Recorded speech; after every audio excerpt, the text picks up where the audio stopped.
Hey, welcome to Firescale Audiobooks. If you enjoy our audiobooks, please consider subscribing to the channel. Also, feel free to share your review in the comments section below. The Adventure Association main hall was currently filled with loud gasps and whispers, none believing what was in front of them. "Impossible!" shouted Malcolm in denial, as never in his wildest dream did he imagine someone like Khan being able to kill 6 giant minotaurs.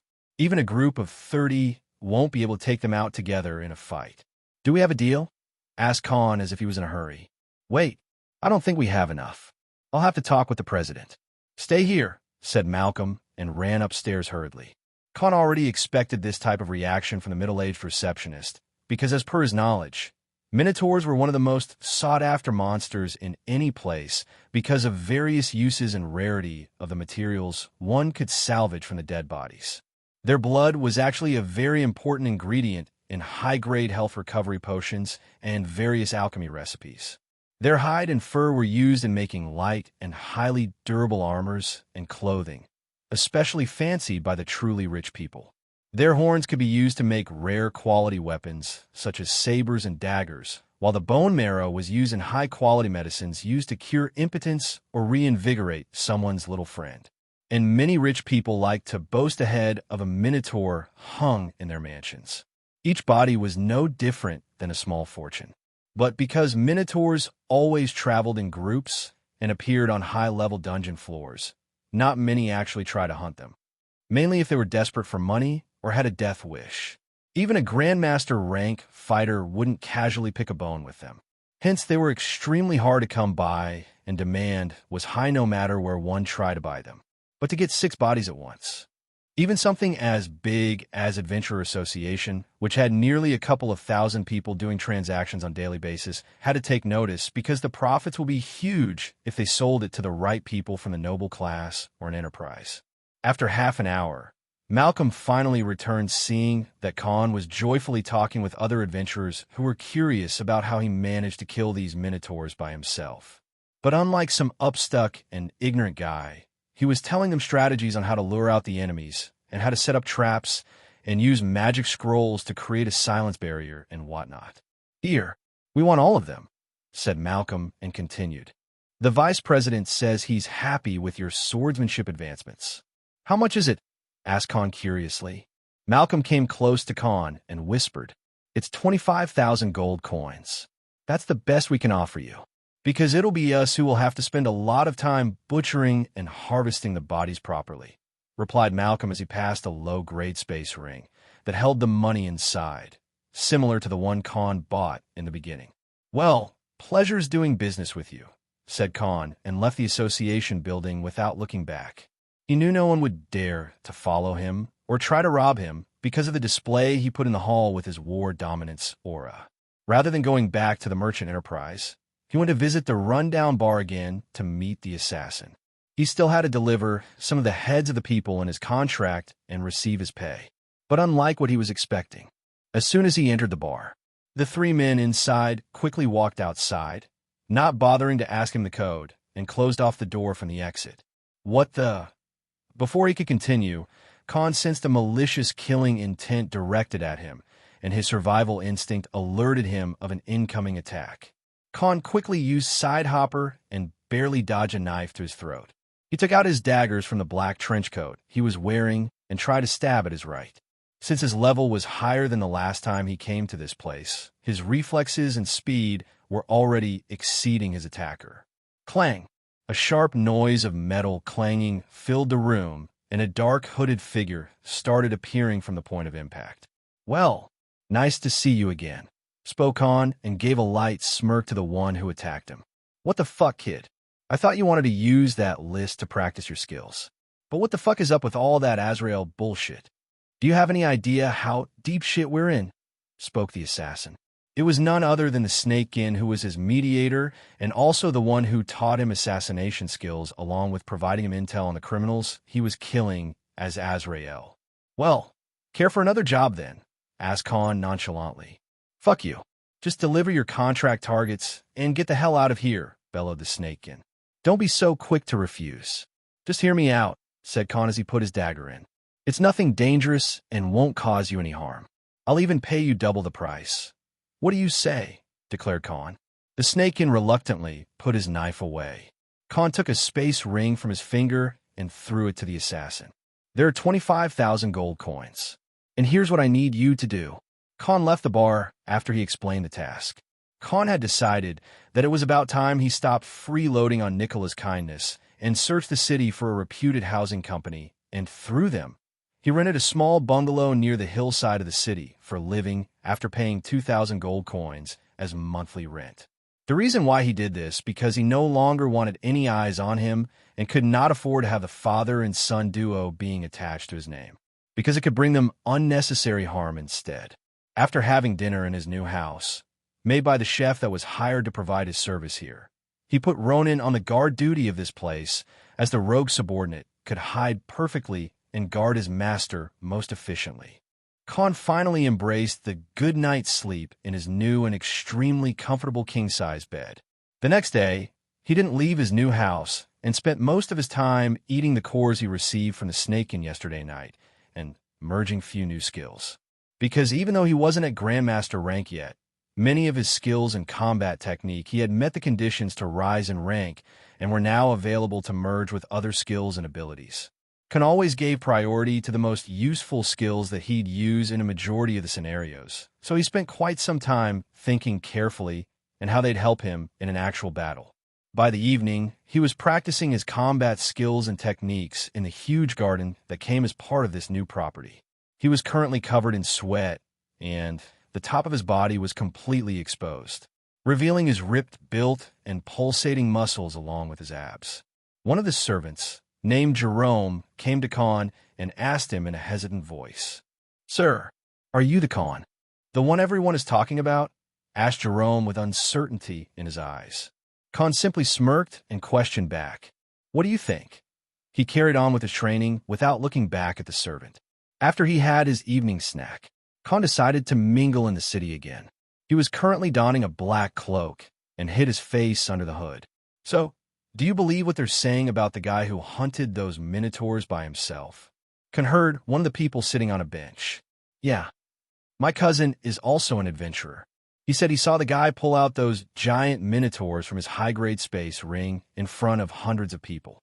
I heard not long ago that all those monsters were killed by attacks from a sword," replied the young man, sitting on the other end. "I heard as well. This guy seems to be close to becoming a Grandmaster swordsman. Just imagine how strong he must be. There are only 3 Grandmaster swordsmen in the entire city for the past 2 decades. Another one means a big shift in the power balance," replied the first guy. Khan strolled across the city for miles and heard thousands of people talking about him. Some rumors even saying that Khan killed all the minotaurs with a single swing of his sword.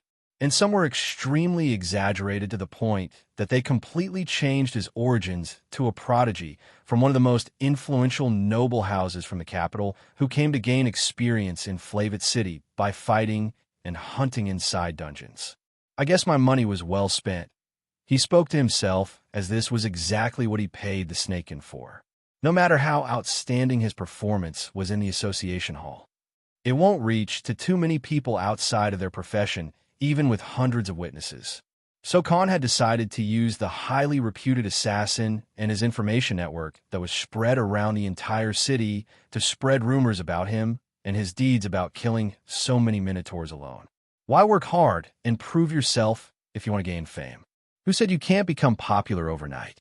Now it was time for Khan to sit amongst the truly powerful. 2 days had passed since Khan's deeds had spread across the entire city, and many people in the city tried to look for his whereabouts.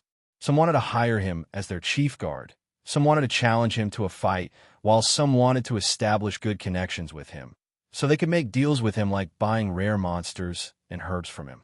Only now did Khan realize how big of a deal minotaurs were. Everyone wanted to contact the source itself, then go through Adventure Association and buy at a higher price. Plus, making friends with an emerging Grandmaster swordsman was their main priority. Only a handful of people from the Adventurer Association and Black Griffin Merchant Enterprise knew of his current location. "System, tell me the progress," spoke Khan, who was intensely training and perfecting his combat skills and techniques. He had made the flowery garden as his training grounds instead. He had all the weapons and types of equipment from the space ring he robbed, so there was no shortage of resources to aid his training. The host has achieved 100% weapon mastery in the following: sword, 100%; daggers/knives, 100%; archery/bow, 100%; axe, 100%; shield, 100%; spear, 100%; greatsword, 100%; cleaver, 100%; saber, 100%; hatchet, 100%; throwing projectiles, 100%. The host has achieved 100% combat techniques/skills mastery in the following: shadow walk, firestorm, wind cutter, sword edge, parry/deflect, side hopper, defense fortitude, night wall, ripper claws, lacerate, archer sight, frost spike, waterblade, pincer, phew. Finally, Khan sighed and finally felt like he could take some rest. What's my current rank? How do I break through the Grandmaster rank? Asked Khan curiously because he thought achieving 100% mastery would help him break through ranks. The host is currently comparable to a peak master rank fighter. And to break through the next rank for any weapon mastery or skills, the host must complete 100% mastery along with absorbing the skills and eat the core of an opponent belonging to the higher rank in those jobs/classes. So to reach a Grandmaster, I must kill a Grandmaster rank opponent, eat their cores, and absorb their skills? Question Khan to the system. Yes. That makes it troublesome. There aren't many Grandmaster individuals in this city in the first place, and I don't have an enmity with any of them either. So to kill them for the sake of upgrading my rank doesn't seem a reasonable choice. I guess I'll need to look for enemies in higher places and bigger cities from now on. He let out a worried expression. At this very moment, in the same fort in the south of the Flavit city, a meeting was held by high-ranking officers and some law enforcement authorities. I'm disappointed in you, Captain Nordak. It's been a week, and you still haven't found who this Azrael is. It's a slap in our entire city security department, spoke a slim and old white lionkin elderly man.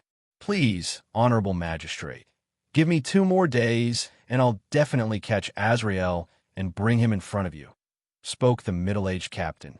I don't want to hear any excuses.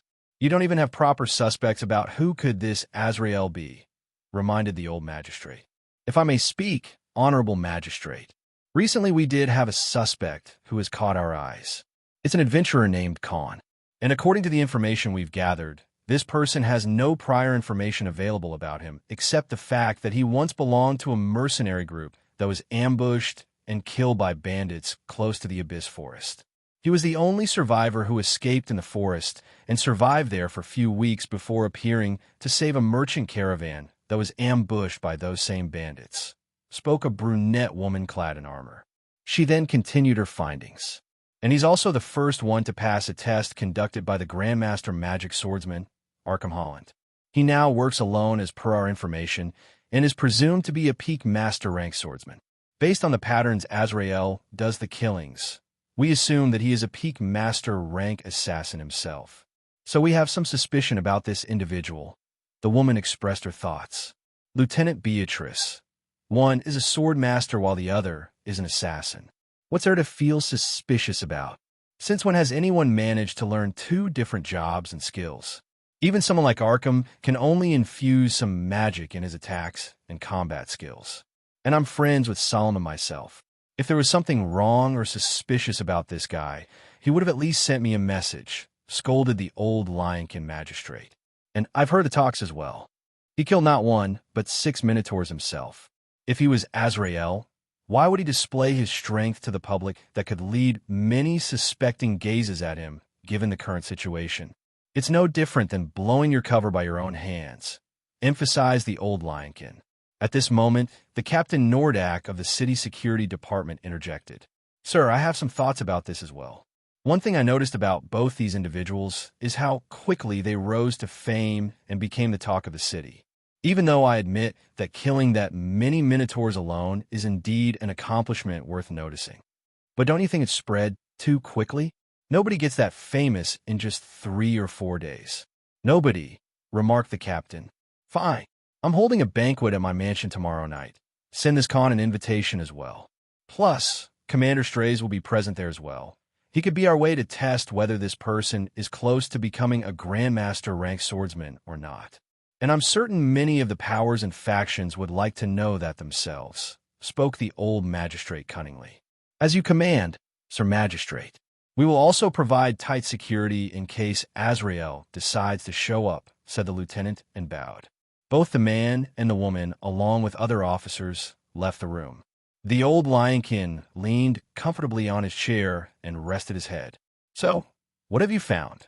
Spoke the old man, and suddenly an elf, covered in an assassin outfit, appeared out of nowhere and stood in front of the old magistrate. We've researched this guy, and he's a real deal.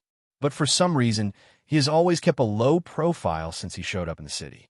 The only two noticeable incidents were when he was accused of killing the second young master of the Sigurd family, and when he passed an assessment test, which was conducted by Arkham Holland himself.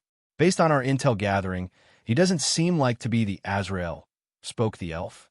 Author, I feel the need to clear some misunderstandings. The inhabitants of Antria don't level up too fast or become a master rank fighter even after decades of training. Khan is an exception because of his divine abilities and blessings from Cravel. So everyone is under impression that Khan was a peak master rank swordsman since the very beginning. This is going to affect my position if we let this Azrael roam free. We can smother the small-time criminals with no background. But it'll be a problem if he points his dagger at the nobles and law enforcement authorities. You know how many corrupted and sadistic bastards we have here, especially those nobles and their heirs, spoke the old man with a somber face. The next morning, Khan was practicing his newly merged skills and techniques in the garden when he saw Jerome coming towards him with a shocked expression. Sir, you have received an invitation from a magistrate, spoke Jerome with a ghastly voice as if the information was too much for him to process. Huh, what kind of nonsense are you talking about? Asked Khan. The seal on the envelope belongs to the magistrate's office, sir. Anyone else using it is a crime in this city, replied Jerome as he handed the invitation. Khan read the context mentioned in the invitation and noticed how he was overpraised for his talent in swordsmanship. I see. So they want to check out if I'm a real deal or not, spoke Khan to himself and decided that it was about time he introduced himself to the top brass of this city. Khan spent his afternoon looking for a fitting attire in a high-class clothing store, which sold the costliest clothes. He couldn't afford to go to this banquet in his regular clothes, as that would make him look like a dirt-poor nobody, because even the female shop receptionist gave Khan a suspicious gaze as if he mistakenly entered inside without knowing what type of people came here. Khan paid no attention to her gaze and asked for an assistant and looked for the most costly and regal clothes. He chose a black set of highly delicate clothes made of rich quality materials and many intrinsic silver patterns. As for the shirt, he chose a white shirt, then a red inner coat and a green tie. He handed 5,000 gold coins to the store manager and left the store, leaving everyone gobsmacked in his wake since none of them expected him to be this rich. As the night time came, he hired an extremely luxurious carriage and came to the magistrate's mansion. After handing out the invitation card and passing through the security, he finally entered the grand hall of the mansion. As soon as he entered inside, he saw a crowd of many people in flamboyant clothes talking and gossiping amongst themselves. The speaker on the side of the door announced his entrance to the crowd in a gentle tone. Ladies and gentlemen, I introduce you to the famous adventurer of our Flavit city. Mr. Khan, said the speaker. Sudden gasps of surprise were heard from the crowd, and many eyes turned towards Khan and gazed at him with expectant eyes, especially the young and beautiful noble girls and women in the hall. The combination of this attire along with his handsome and charismatic appearance made Khan look no different an heir of a noble family. Too charming and elating for all of them, and his strong physique could be noticed even through his clothes. Under these curious gazes and expectant eyes, Khan spoke to himself. Fuck, I want to go home. Khan took a deep breath and entered the large hall. Although he was feeling awkward a bit inside, he still maintained his confident look and looked approachable. He grabbed a glass of wine and greeted the organizers. Unexpectedly, as soon as he entered and started to look around. Some of the guests approached him and greeted and formally introduced themselves to Khan. Khan didn't have any problems getting mixed up among these reputed and influential people as one would expect, because at the moment, his reputation was at its peak. "I've long heard the renounced name of yours, Mr. Khan, and I hope to cooperate with you on many things in the future if you have time," spoke one of the well-dressed guests who displayed proper etiquette and demeanor of a well-mannered individual. "Pleased to meet you as well, and I do appreciate you being direct about it than beating around the bush. I like such type of person the most," joked Khan and started a friendly conversation. As a grain of sugar was in front of them, many of the guests started swarming like a group of ants towards Khan and tried to make his acquaintance before others had a chance. Soon, there was one side of the hall that was filled with dozens of people making pleasant and praising remarks to Khan while he greeted them politely and replied with utmost respect like someone belonging to an aristocrat background. But to some younger men in the crowd, the sight was displeasing because who didn't like attention and gain recognition of the masses, especially for the ones belonging to the upper class of society. Something such as power, reputation, and respect is what they yearn for most. The nail hit the coffin when many young and beautiful girls and some extremely gentle-looking women adorned in lavish clothes started paying attention to Khan and even gave occasional flirting remarks, praising his extremely masculine body and handsome face. This even made Khan feel shy occasionally, because who didn't appreciate compliments from the opposite gender? Khan kept a polite smile on his face and laughed in response, showing a welcoming attitude to these young and gorgeous women. And what's so good about killing a bunch of brain-dead monsters? And since when can a commoner be better than those from noble clans? Spoke a young and round-faced man among the guests. His voice was loud enough to reach every corner of the hall. "Yes, I believe he didn't even kill those minotaurs by himself and had help from others. All those rumors seem like nothing but a sham to me," complained another noble heir among this crowd, adding fuel to the fire. But unlike some beta main character, Khan wasn't the type of guy who'd allow others to talk down on him or let such remarks slide if somebody specifically targeted him. "I feel like if you gentlemen have some misgivings about me." "May I know why?" asked Khan in response. His voice was loud enough to reach everyone's ears.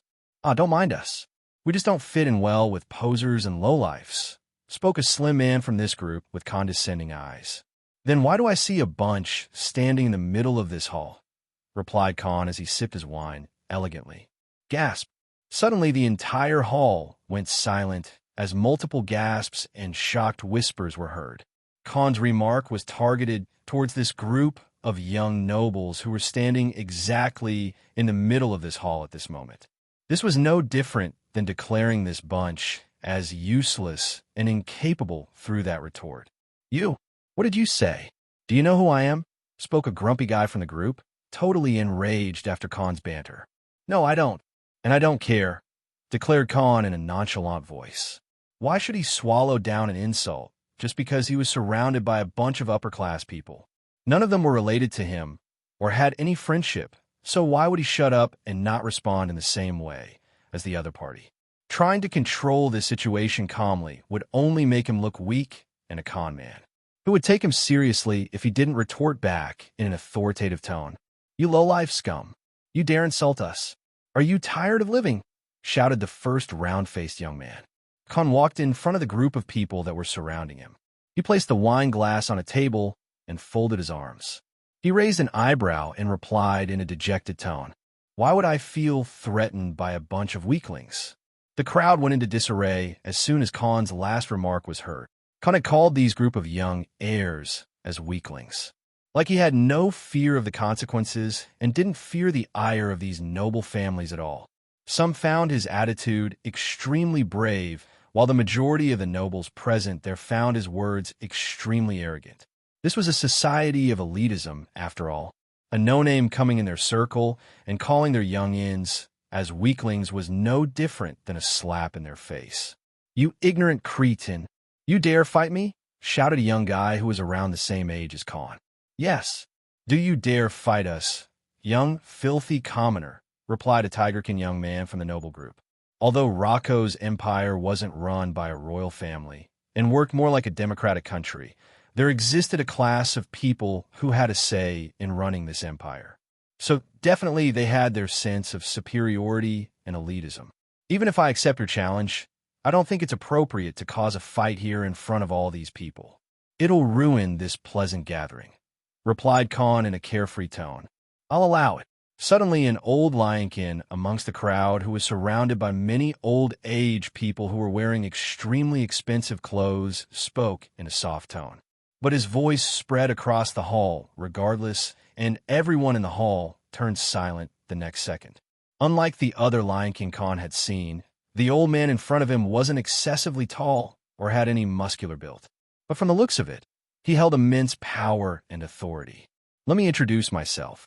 I'm Gravis Kinthar, the magistrate of the Flavit city, spoke the old man as he walked towards Khan and tried to shake his hand. Khan shook the hand in response and spoke, pleased to meet you, honorable magistrate. Apologies for not recognizing you and greeting you when I came. I simply hadn't had a chance to meet your grand figure before. Khan spoke with a calm demeanor, looking completely unaffected by the magistrate's regal appearance. I too wish to meet such a promising talent such as you, Mr. Khan. Your grand and heroic deeds have reached my ears as well, replied the old man with a benign smile on his face. At this moment, a middle-aged man and a brunette woman dressed in formal military clothes walked and stood behind the old magistrate. They were none other than Captain Nordak and Lieutenant Beatrice. Yet none of them spoke a word and simply looked at Khan with discerning eyes. Since there seem to be some misunderstandings between you and these young men, why don't you display some of your skills to all of us? I'm certain that many of us would like to see them as well. Am I right, everyone? Spoke the magistrate and looked around the hall. Yes, yes. We would love to see some entertainment as well. Spoke a noble from the present guests, and soon many others followed him. Some of the noble heirs belonged to the families of these nobles, and Khan calling them weaklings was also a disrespect towards their entire clan. So they too wanted to see him beaten and asking for forgiveness. Sure, let's take it to open space. It will give everyone a proper view as well, said Khan. Soon he and the group of noble heirs went outside in an open garden, followed by all the attendees. Khan stood on one side and the group of 8 heirs on the other side. They all took out their weapons. All of them seemed to be sword users for some reason. Khan found it reasonable, as swords were the most glorified weapons for the noble class and military ranks. Khan took out a wooden sword from his space ring. Why aren't you using a real weapon? Are you afraid of something? Asked one of the heirs. Yes, I'm afraid. Afraid that I might end up injuring you lot, replied Khan with an expressionless face. You, let me go first. I'm going to teach this filthy scum some manners, roared a man and walked ahead of the group. Wait, spoke Khan and put his left hand in the left pocket of his trousers while he pointed the wooden sword in the right hand at the group of young nobles. I don't have all night. Let's finish it in one go. Khan said. What do you mean? Asked the man who was about to fight Khan. Khan simply let out a smirk and replied, Come at me, all at once. Total silence. Whether it was the group of noble heirs, the guests, or even the security personnel, everyone stood rooted to their spot after Khan's declaration.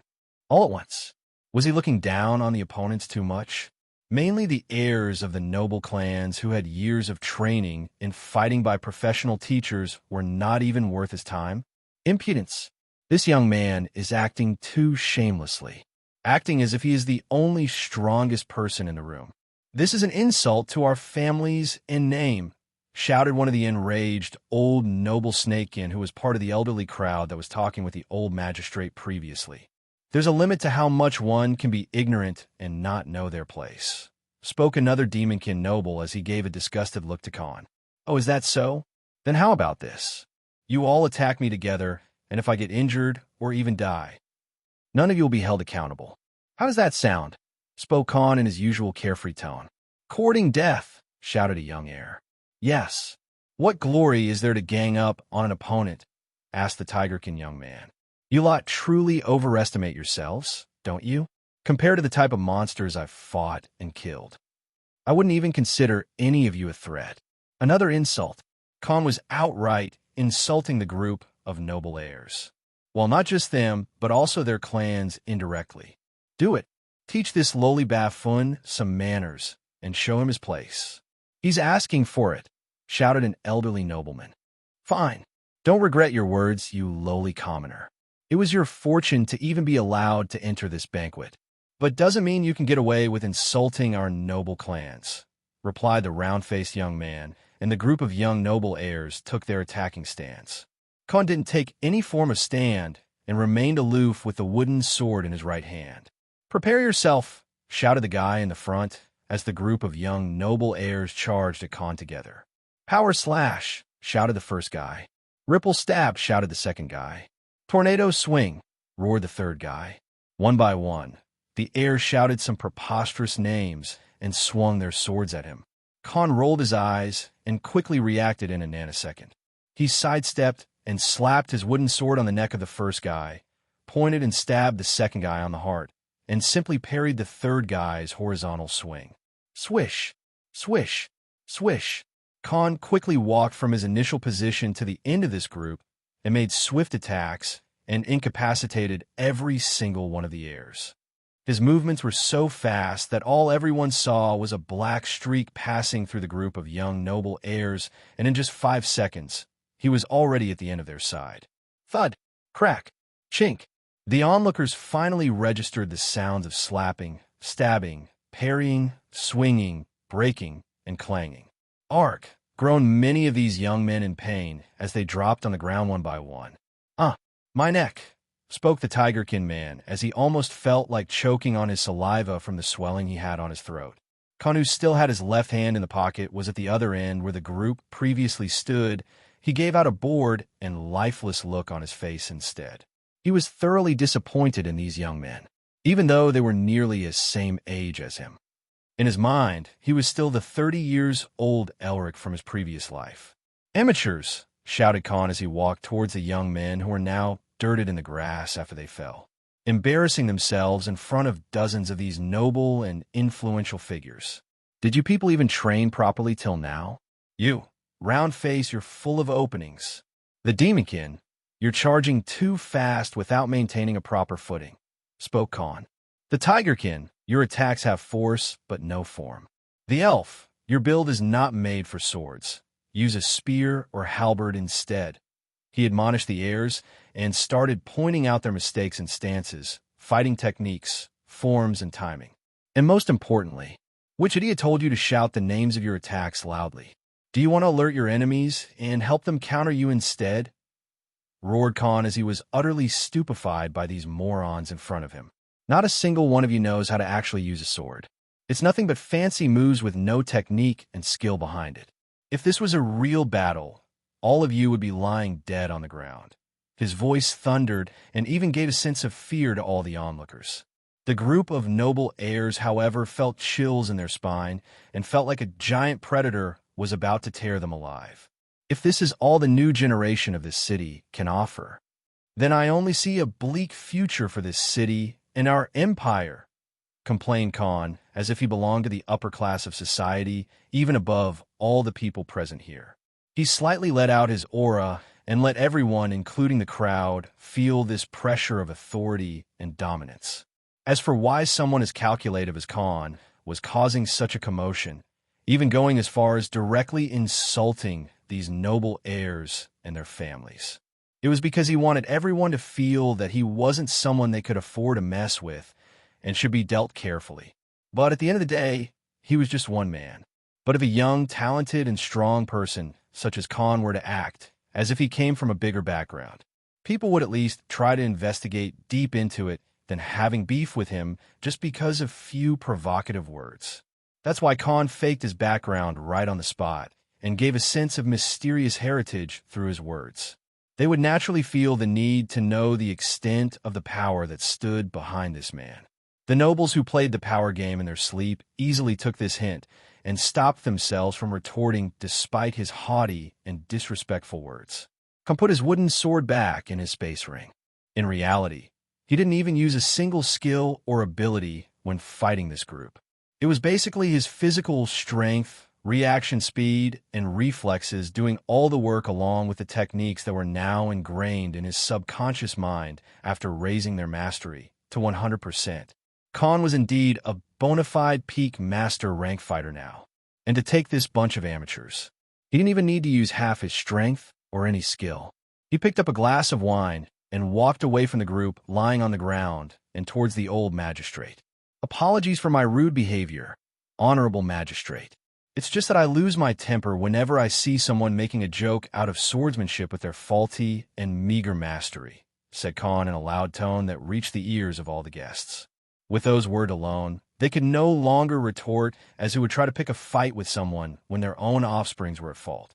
That would look as nothing but incorrigible and unfitting conduct for someone belonging to the noble clans. If any of them did, it would be considered a petty behavior, and others will use that to talk down on them. That's how the facade of the upper class worked. It's understandable, Mr. Khan. And thank you for gracing us with your impeccable display of mastery, spoke the old magistrate. Clap, clap, clap, spoken like a true warrior. Suddenly, a stoic and mature voice came from behind the old magistrate. It was none other than Captain Nordak. Even Beatrice, who was also a swordswoman, was elated after watching Khan's flawless techniques and how he single-handedly defeated 8 people in just 5 seconds. To many, it looked like swift movements, but for someone like Nordak and Beatrice, who spent years training their fighting skills and techniques, it looked like they had witnessed a true master displaying their craft. This instantly earned their respect for Khan. Now they even felt wrong for suspecting him to be Azrael. In all my years so far, I've never seen someone so young having reached such a level of expertise in swordsmanship. Mr. Khan, please allow me to thank you for sharing such a beautiful sight in front of us, spoke Captain Nordak. Unacceptable. He must have cheated.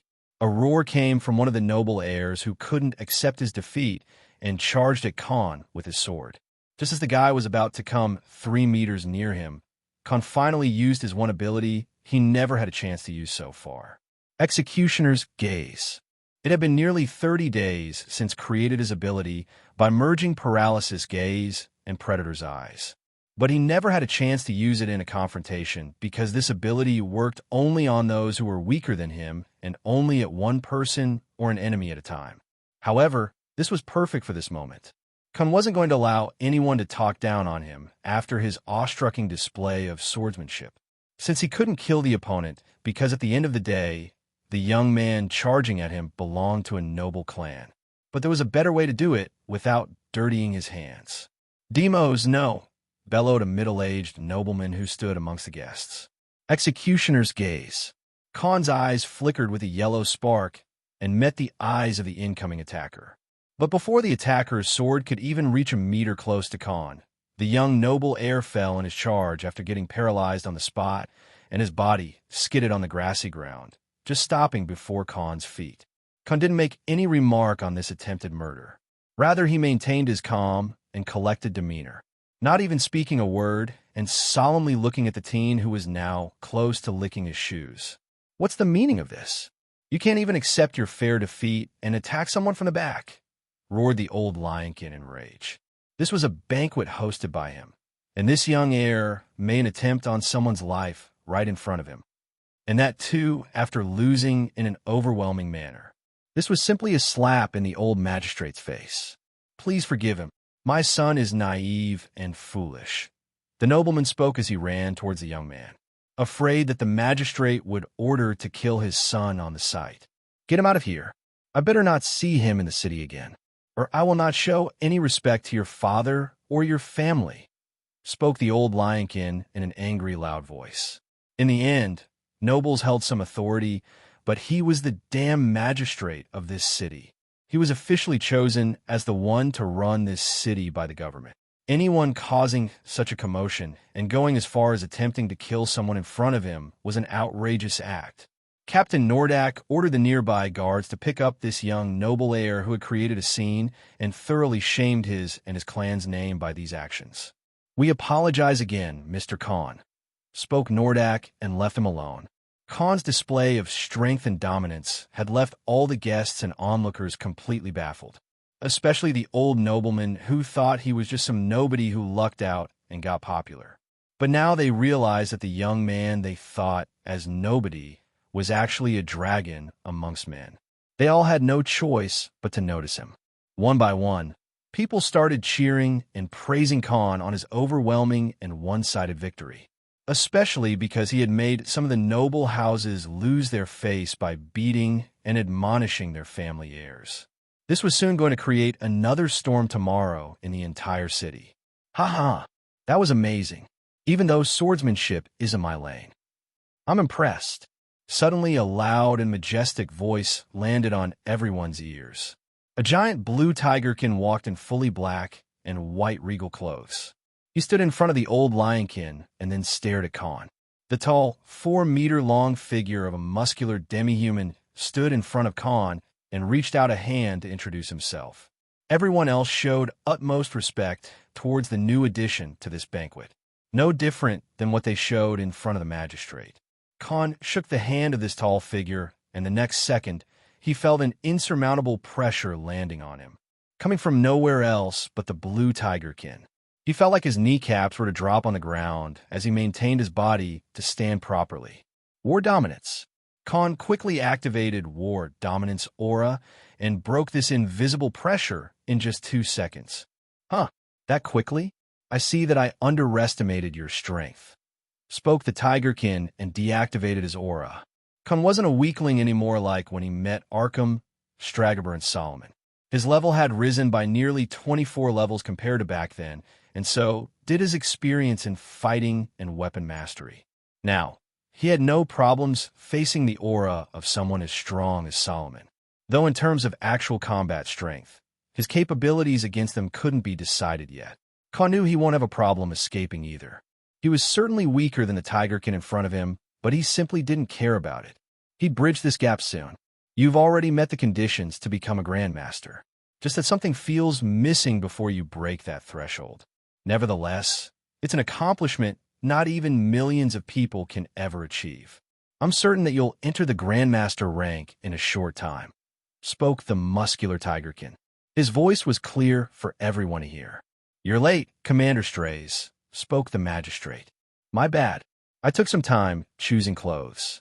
I don't like attending such fancy parties, you know. Rather fighting and killing monsters in my thing, said the blue tigerkin and returned to Khan.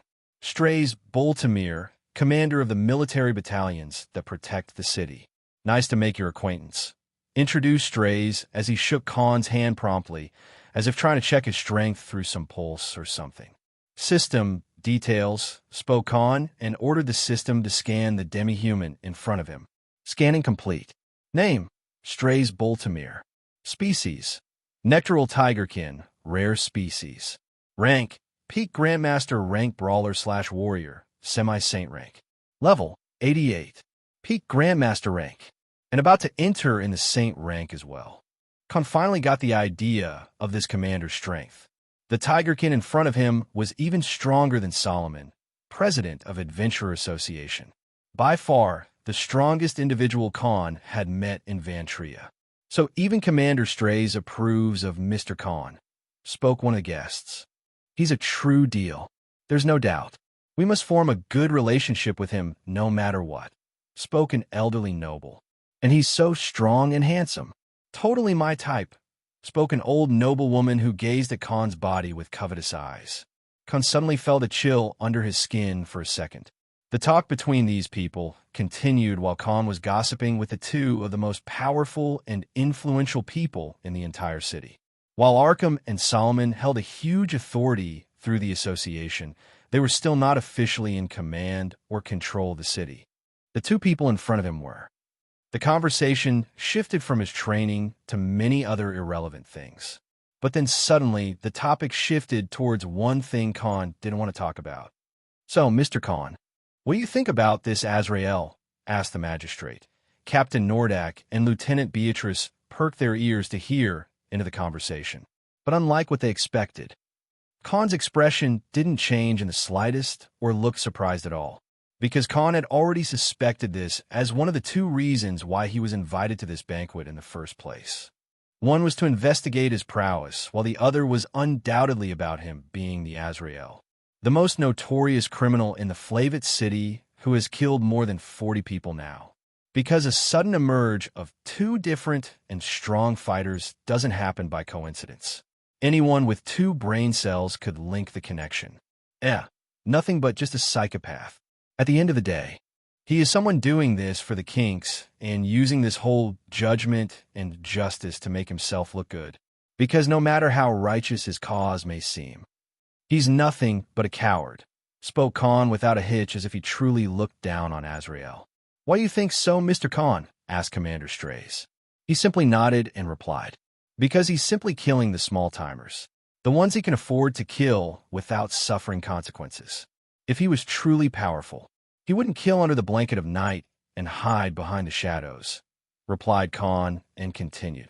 Because if it was me and I had the strength, I would declare an all-out war on everybody instead, said Khan in his regal tone, instantly giving him a tyrant-like appearance, especially to Lieutenant Beatrice, who was already extremely impressed by Khan's demeanor so far. Ha ha, exactly my thoughts so far. Only a weakling would hide behind the shadows.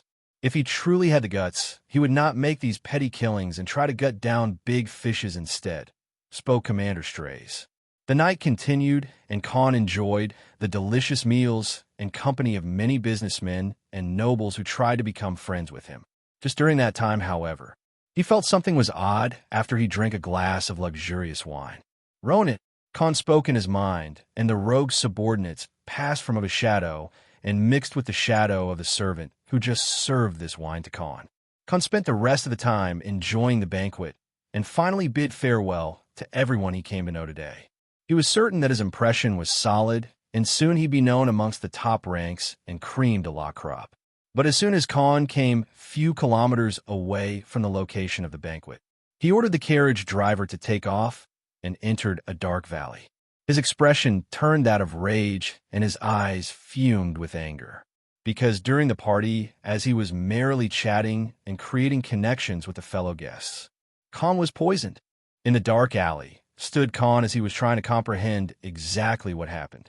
He hadn't even detected that he was poisoned through the wine he was drinking until the system notified him that he was poisoned. And to top it, the poison was an extremely lethal one. If not for his Grandmaster rank poison immunity he got after absorbing the body of the legendary Somir during hunting days in the forest, Khan would be either dead or on the verge of it in just a few hours already. But thanks to that ability, all he felt was losing control over his nerves and balance of his body when he was riding inside the carriage. The poison itself was so potent that even his Grandmaster rank immunity took some time to completely process and detoxify his body. Or else, he would have died a painful and pitiful death. And because of his eidetic memory, he could remember each of the encounters with other people he had, mainly when he shook hands with them, when he ate something, or when he drank the wine. Alcohol wasn't his preference, so he stuck with wine only. And he had drunk only 3 glasses of wine. He received the notification from his system when he was on the 3rd glass. So they took time on deciding how best to poison me without raising suspicion, and only decided on the wine because it was the only beverage I drank throughout the banquet, recounted and summarized Khan. Since whoever wanted him dead couldn't just put such a highly lethal poison in food made for the nobles, which could lead to a disaster itself, and only wanted him dead. They had to find a sure-shot method that would only get to him and him alone. Who could it be? He thought for a while, trying to decide the most possible culprit. The nobles had no problems with him before he attended the banquet and beat the heck out of their children. The security wouldn't dare to do it, as it would jeopardize the magistrate's reputation. That would bring doom for whoever planned this assassination. Naturally, no noble would bring poison to a party that was meant to make themselves able to communicate with other nobles. Even if they had any prior qualms, they would settle it somewhere else. As for the magistrate himself, he was only curious about his strength, and Commander Strays didn't appear to be someone who'd go for a silent assassination. Rather, he'd kill his opponent with bare hands instead. He looked to have that much pride as a warrior. Now that left only one person and his only clue: the servant who brought him the wine. Khan quickly activated his hive mind ability and linked his mind and vision to Ronan, the rogue subordinate he had left inside the shadow of that servant.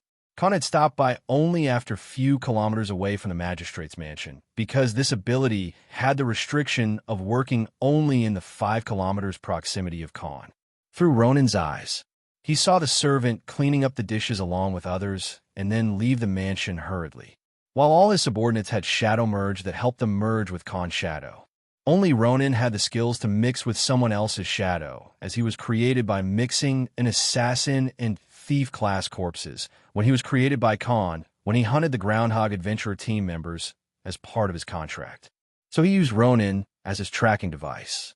Khan donned his black cloak and followed the servant as he watched him enter a dark alley that was nothing but a desolate area. The servant knocked on a door of a small rundown house. Creak. The door opened, and a black-masked individual let the servant in the house. "I did it. I finished the job," spoke the servant. "Are you sure? Did you see him drink the poison with your own eyes?" asked the masked man. "Yes. You have no idea how dangerous it was. I was surrounded by all those nobles and guards. Thankfully, nobody else asked me for a glass of wine. Only this guy was drinking the wine among all the men while the rest were drinking alcohol. So I thought it was the best way to do it by spiking the wine," spoke the servant. The black masked figure took out his mask and finally revealed his face. A demonkin with a long black beard and braided hair. Khan, who was watching and hearing all of this through Ronin, found his facial hairstyle a bit similar. "So, when do I get the money you promised?" asked the servant. "That's the neat part. You don't."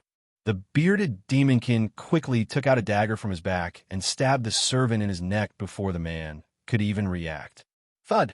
The body of the servant fell on the ground as he started choking on his blood and slowly lost his life on the spot. "Idiot! Did he really think like we'd leave a clue behind?" "Ha ha!" laughed the demonkin as he wiped off the blood from the dagger. "Shame!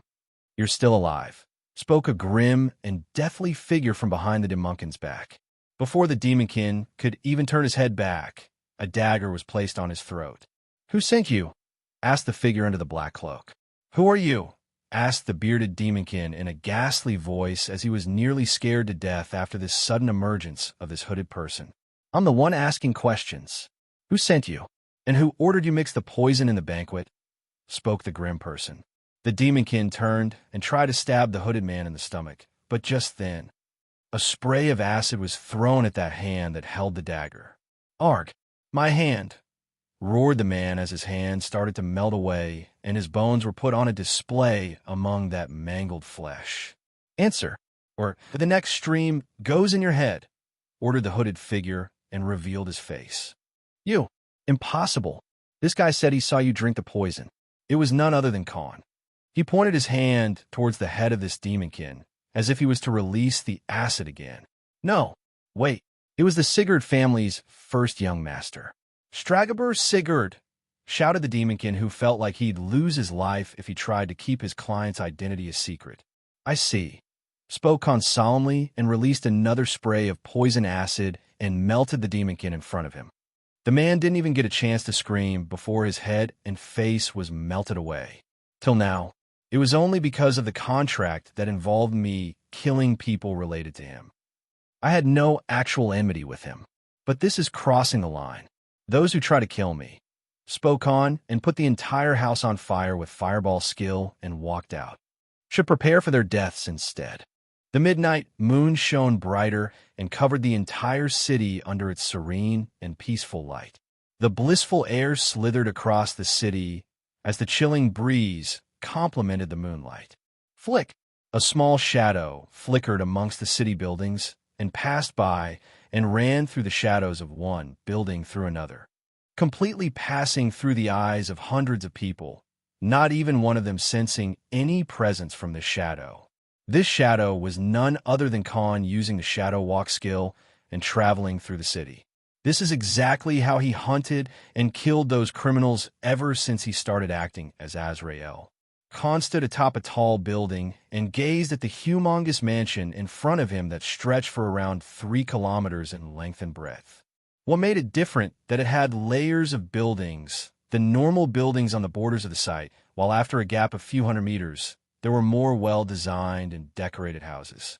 And in the third inner layer, lied an extremely exquisite and well-carved wooden building. Khan was instantly reminded of how those sex and cultivation stories were created in this same style, where the normal servants and disciples lived in outermost parts, and the truly important people with a position or importance in the innermost parts. Khan's vengeful eyes landed on this sight as he continued to slither through the shadows, walked right through the main gate of the mansion. The guards on duty didn't even notice that someone had passed by them. Kacha! Suddenly, a guard felt pain in the back of his neck, but before he could even register what happened, his head was severed from the body and landed on the ground.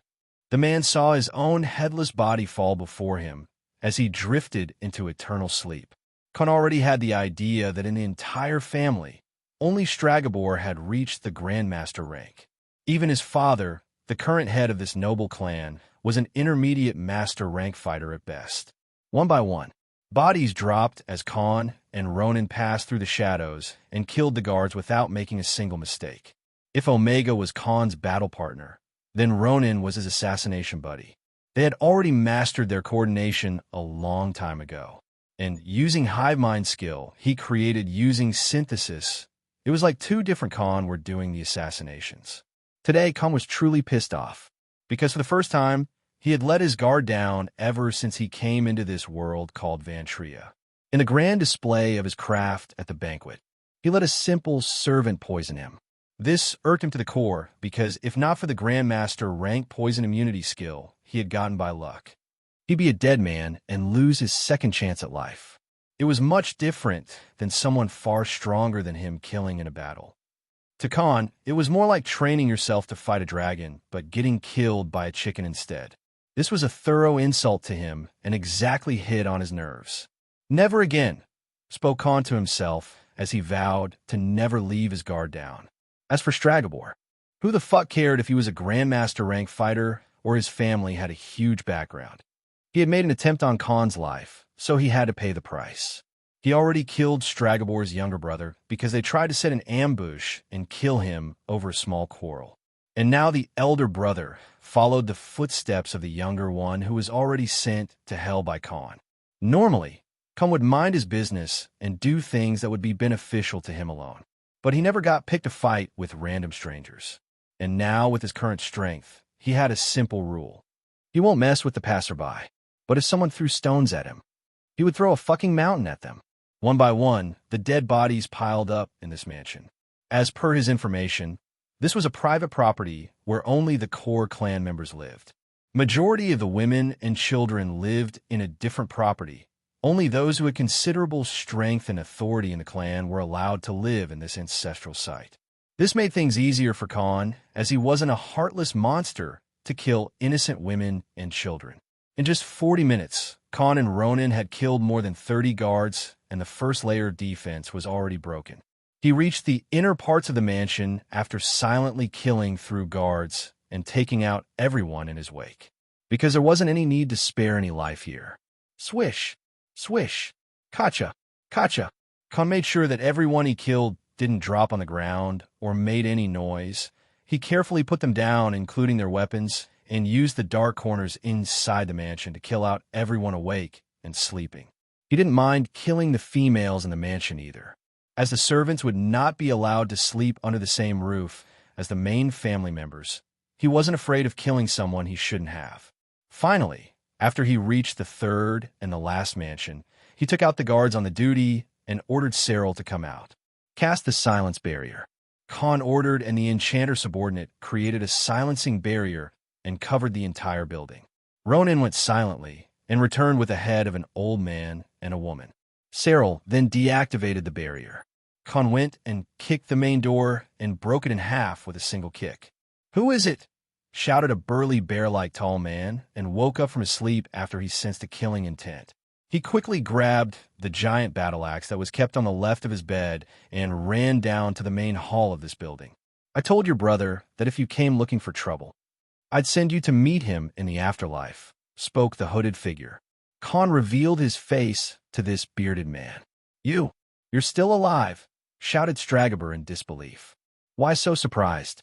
"Oh, anyways, I come bearing gifts," spoke Khan and threw two heads towards Stragobor's feet. "You bastard!" roared Stragobor as he quickly recognized the two heads. These belonged to none other than his parents. "Don't worry, I'll send you to meet them soon," spoke Khan expressionlessly. "You forgot who you're fighting against. I'm a Grandmaster rank fighter, and I'm going to make you beg for death," bellowed Stragobor as he brandished his powerful weapon that was glowing yellow. Khan smirked and said, "Who said I'm fighting you?" Swish! Suddenly, two giant and tall figures jumped out of his shadow and filled a quarter of this huge and broad room. Alone. Boom! The wooden wall exploded and a tall body of a man landed on the grounds outside of the building. His clothes completely disheveled as he got up on his feet. Thud! A giant 10 meters tall Leakin landed on the ground. Thud! A giant 12-meter tall, human-looking monster who had a giant battle axe and a shield in his hand landed next to this monster. Swash! A young man suddenly appeared with a flicker in front of these two giant figures and stared at the bear-like man in front of him. "You, if you're truly a man, fight me by yourself if you have any honor," shouted Stragobor Khan. Says the man who had assassins put poison in my drink. "Where was your honor back then?" replied Khan, and brandished his sword as he put the daggers in his coat. He put the black cloak in the space ring and was now wearing his normal adventure gear. "I don't know what kind of magic you're using, but don't think these summoned monsters will hold me back or stop my people," spoke Stragobor as multiple footsteps started coming from behind Khan's back. These were the clan members and soldiers he hadn't killed before.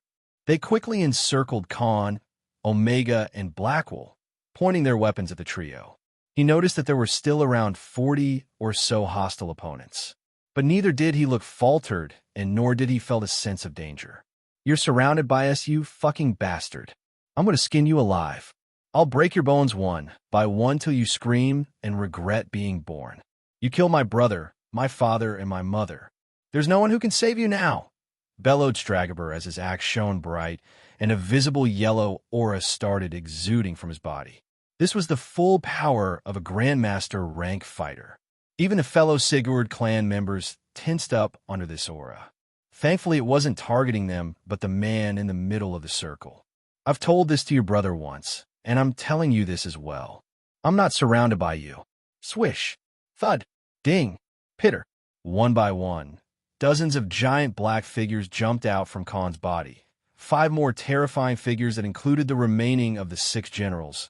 More than 20 giant minotaurs followed by 30 to 40 black spider-like nymph monsters came out of the shadow and filled the entire ground in a matter of seconds. Their numbers were twice than of the soldiers that came before. War dominance. Khan released his extremely murderous and chaotic black and red aura on the surrounding area and all of the enemies that had encircled him. "You're all surrounded by me." Roar! Roared Omega and commanded Khan's army of subordinates, and they waged war on those who surrounded them. Clang! Shink! Rip! An intense battle ensued before any of the opponents could understand what was happening. "Monsters!" shouted one of the clansmen before he was squashed under the wooden club of a minotaur. "Arg!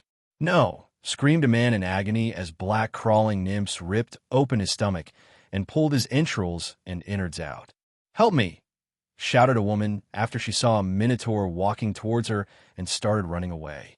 Swoosh! Before she could even run for a few steps, a long and hard pike pierced her head. The pike arrow came from none other than Oliver, who had already positioned himself on the top of the wooden house. Screams and wails resounded as Cyril burned a group of people alive with his mage spells and killed a few more with frost spikes. Bodies cut down in half and blood sprayed on the ground as Jugram cleaved through the group of enemies using his axe and a giant sword. His swings and attacks extremely powerful that even those who had shields couldn't survive a single swing of his weapons. "Run!" shouted some people and started running from the site, but before they could even come close to the gates, a dark shadow passed by them, and one by one, many felt a sharp pain in their hearts and necks. The dark figure emerged from the shadows and stared at the dying people in front of him. It was Ronan. The 500-meter-long ground was now filled with a gory battle as blood and guts painted the ground red. "What kind of monster are you?" shouted Stragobor and charged at Khan. He swung his battle axe with extremely fast speed at the man in front of him. Clang! But before the axe could even hit the man, a giant shield took the brunt of the attack and barely moved a step back. An extremely tall and muscular body, fully donned in scaly armor and a battle axe in other hand, growled at Stragobor. It was none other than Blackwell. "You shall not pass," declared Blackwell in his rustic voice. Roar! A horrifyingly loud and deafening roar filled the entire area, and the Sigurd clansmen lost the balance of their bodies and were stunned on the spot. It was Blackwell's battle roar that can stun all the enemies in 100-meter radius. The fellow subordinates and Khan were immune to this skill. With just this single skill, the state of the battlefield completely shifted towards their side, as majority of the enemies were now incapacitated and were just waiting to be killed. Omega then charged at Stragobor and launched his Shredder Claws. The pure, indestructible Mana Claw ranged attack. Stragobor quickly blocked the attack with his battle axe, but was pushed few steps back and felt his hand going numb. The attack was just too powerful. "What are you?" asked Stragobor as he took a defensive stance. The two opponents were already strong that he couldn't even overwhelm them with his attacks that would normally cut down even a Minotaur in half. Just then, Khan's majestic voice landed on his ears. "Someone you shouldn't have messed with." One by one, the agonizing screams and wails filled the entire inner area of the Sigurd clan houses and buildings. Under the terrifying onslaught of Khan's army and his generals, both men and women from the enemy's side fell on the ground and bodies littered the battleground. At the other end of this battlefield, a man was fighting against two giant figures and a human with a sword in his hand. Wind Cutter. Khan launched another ranged sword attack at Stragobor while Blackwell charged with his giant shield. Ground Shatter. Blackwell used his skill to shatter the nearby 30-meter surrounding, and the ground instantly cracked in this area. Khan and Omega had already launched themselves in the air.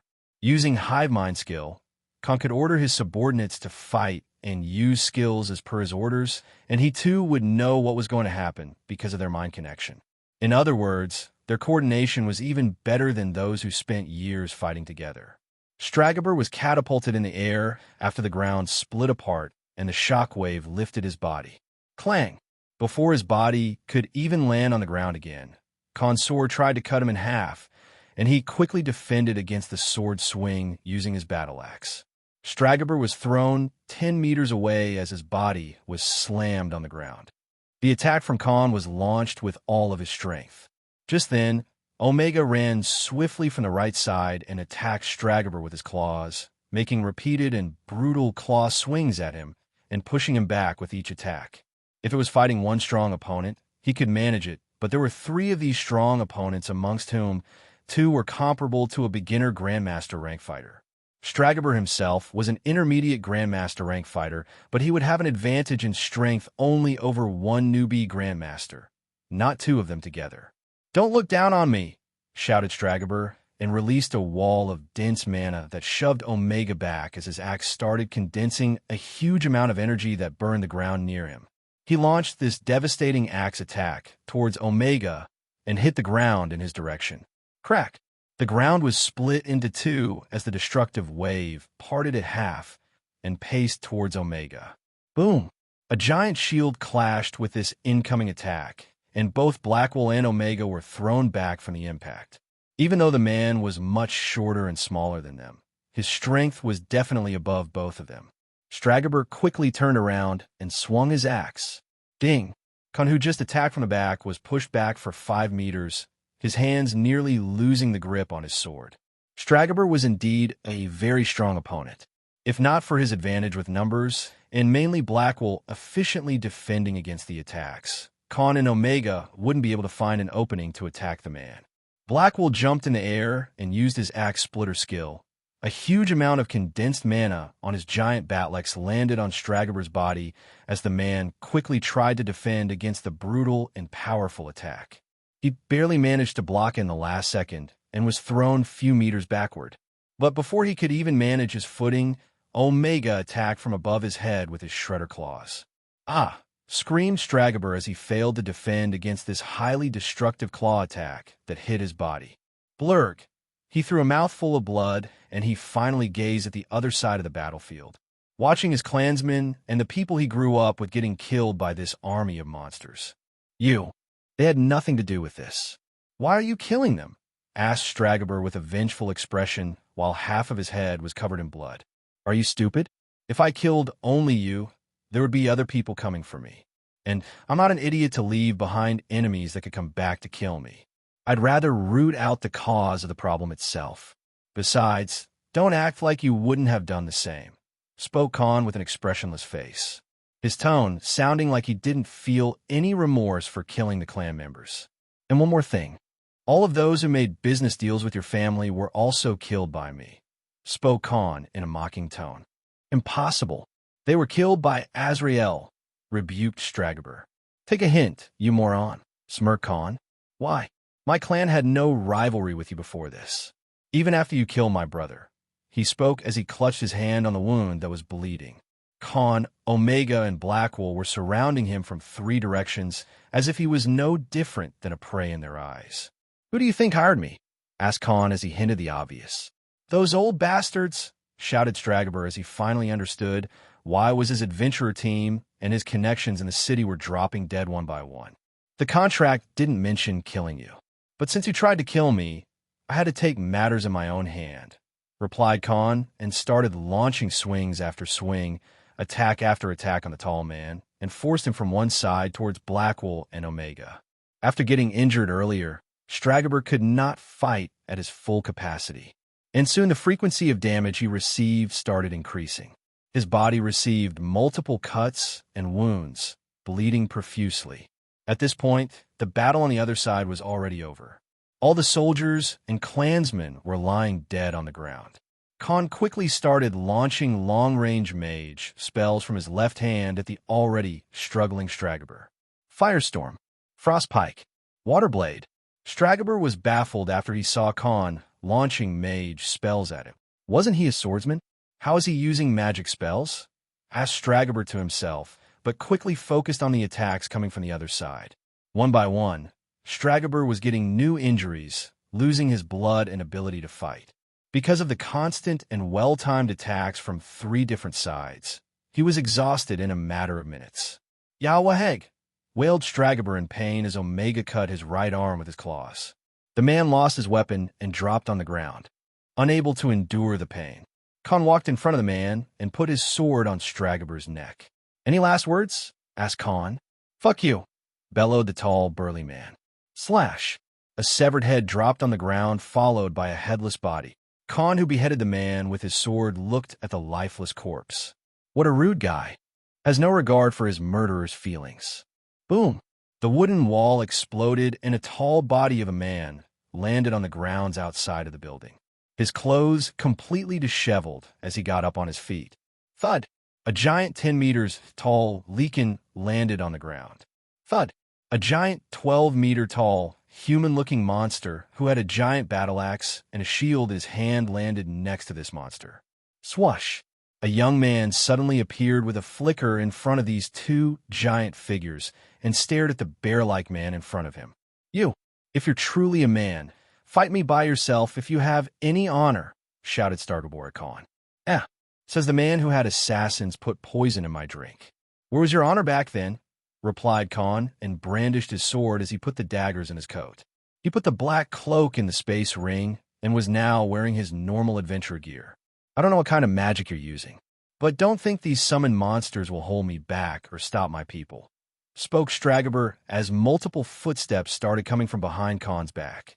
These were the clan members and soldiers he hadn't killed before. They quickly encircled Khan, Omega, and Blackwell, pointing their weapons at the trio. He noticed that there were still around 40 or so hostile opponents, but neither did he look faltered, and nor did he felt a sense of danger. You're surrounded by us, you fucking bastard. I'm going to skin you alive. I'll break your bones one by one till you scream and regret being born. You killed my brother, my father, and my mother. There's no one who can save you now, bellowed Stragobor as his axe shone bright and a visible yellow aura started exuding from his body. This was the full power of a Grandmaster rank fighter.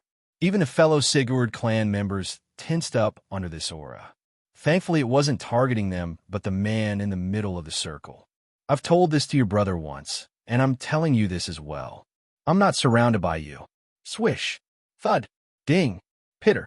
One by one, dozens of giant black figures jumped out from Khan's body. 5 more terrifying figures that included the remaining of the 6 generals. More than 20 giant minotaurs, followed by 30 to 40 black spider-like nymph monsters, came out of the shadow and filled the entire ground in a matter of seconds. Their numbers were twice than of the soldiers that came before. War dominance. Khan released his extremely murderous and chaotic black and red aura on the surrounding area and all of the enemies that had encircled him. "You're all surrounded by me." Roar! Roared Omega and commanded Khan's army of subordinates, and they waged war on those who surrounded them. Clang! Shink! Rip! An intense battle ensued before any of the opponents could understand what was happening. "Monsters!" shouted one of the clansmen before he was squashed under the wooden club of a minotaur. "Arg! No!" screamed a man in agony as black crawling nymphs ripped open his stomach and pulled his entrails and innards out. "Help me!" shouted a woman after she saw a minotaur walking towards her and started running away. Swoosh! Before she could even run for a few steps, a long and hard pike pierced her head. The pike arrow came from none other than Oliver, who had already positioned himself on the top of the wooden house. Screams and wails resounded as Cyril burned a group of people alive with his mage spells and killed a few more with frost spikes. Bodies cut down in half and blood sprayed on the ground as Jugram cleaved through the group of enemies using his axe and a giant sword. His swings and attacks extremely powerful that even those who had shields couldn't survive a single swing of his weapons. "Run!" shouted some people and started running from the site, but before they could even come close to the gates, a dark shadow passed by them, and one by one, many felt a sharp pain in their hearts and necks. The dark figure emerged from the shadows and stared at the dying people in front of him. It was Ronan. The 500-meter-long ground was now filled with a gory battle as blood and guts painted the ground red. "What kind of monster are you?" shouted Stragaber and charged at Khan. He swung his battle axe with extremely fast speed at the man in front of him. Clang! But before the axe could even hit the man, a giant shield took the brunt of the attack and barely moved a step back. An extremely tall and muscular body, fully donned in scaly armor and a battle axe in other hand, growled at Stragaber. It was none other than Blackwell. "You shall not pass," declared Blackwell in his rustic voice. Roar!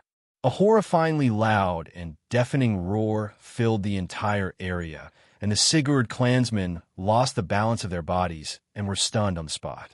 It was Blackwell's battle roar that can stun all the enemies in 100-meter radius. The fellow subordinates and Khan were immune to this skill. With just this single skill, the state of the battlefield completely shifted towards their side, as majority of the enemies were now incapacitated and were just waiting to be killed. Omega then charged at Stragaber and launched his Shredder Claws. The pure and destructive Mana Claw ranged attack. Stragaber quickly blocked the attack with his battle axe, but was pushed few steps back and felt his hand going numb. The attack was just too powerful. "What are you?" asked Stragaber as he took a defensive stance. The two opponents were already strong that he couldn't even overwhelm them with his attacks that would normally cut down even a minotaur in half. Just then, Khan's majestic voice landed on his ears. "Someone you shouldn't have messed with."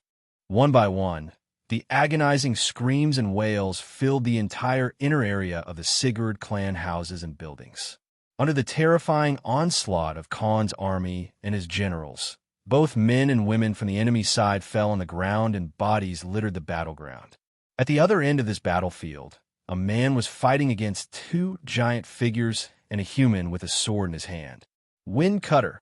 Khan launched another ranged sword attack at Stragaber while Blackwell charged with his giant shield. Ground Shatter. Blackwell used his skill to shatter the nearby 30-meter surrounding, and the ground instantly cracked in this area. Khan and Omega had already launched themselves in the air. Using Hive Mind skill, Khan could order his subordinates to fight and use skills as per his orders, and he too would know what was going to happen because of their mind connection. In other words, their coordination was even better than those who spent years fighting together. Stragobor was catapulted in the air after the ground split apart and the shockwave lifted his body. Clang! Before his body could even land on the ground again, Khan's sword tried to cut him in half, and he quickly defended against the sword swing using his battle axe. Stragobor was thrown 10 meters away as his body was slammed on the ground. The attack from Khan was launched with all of his strength.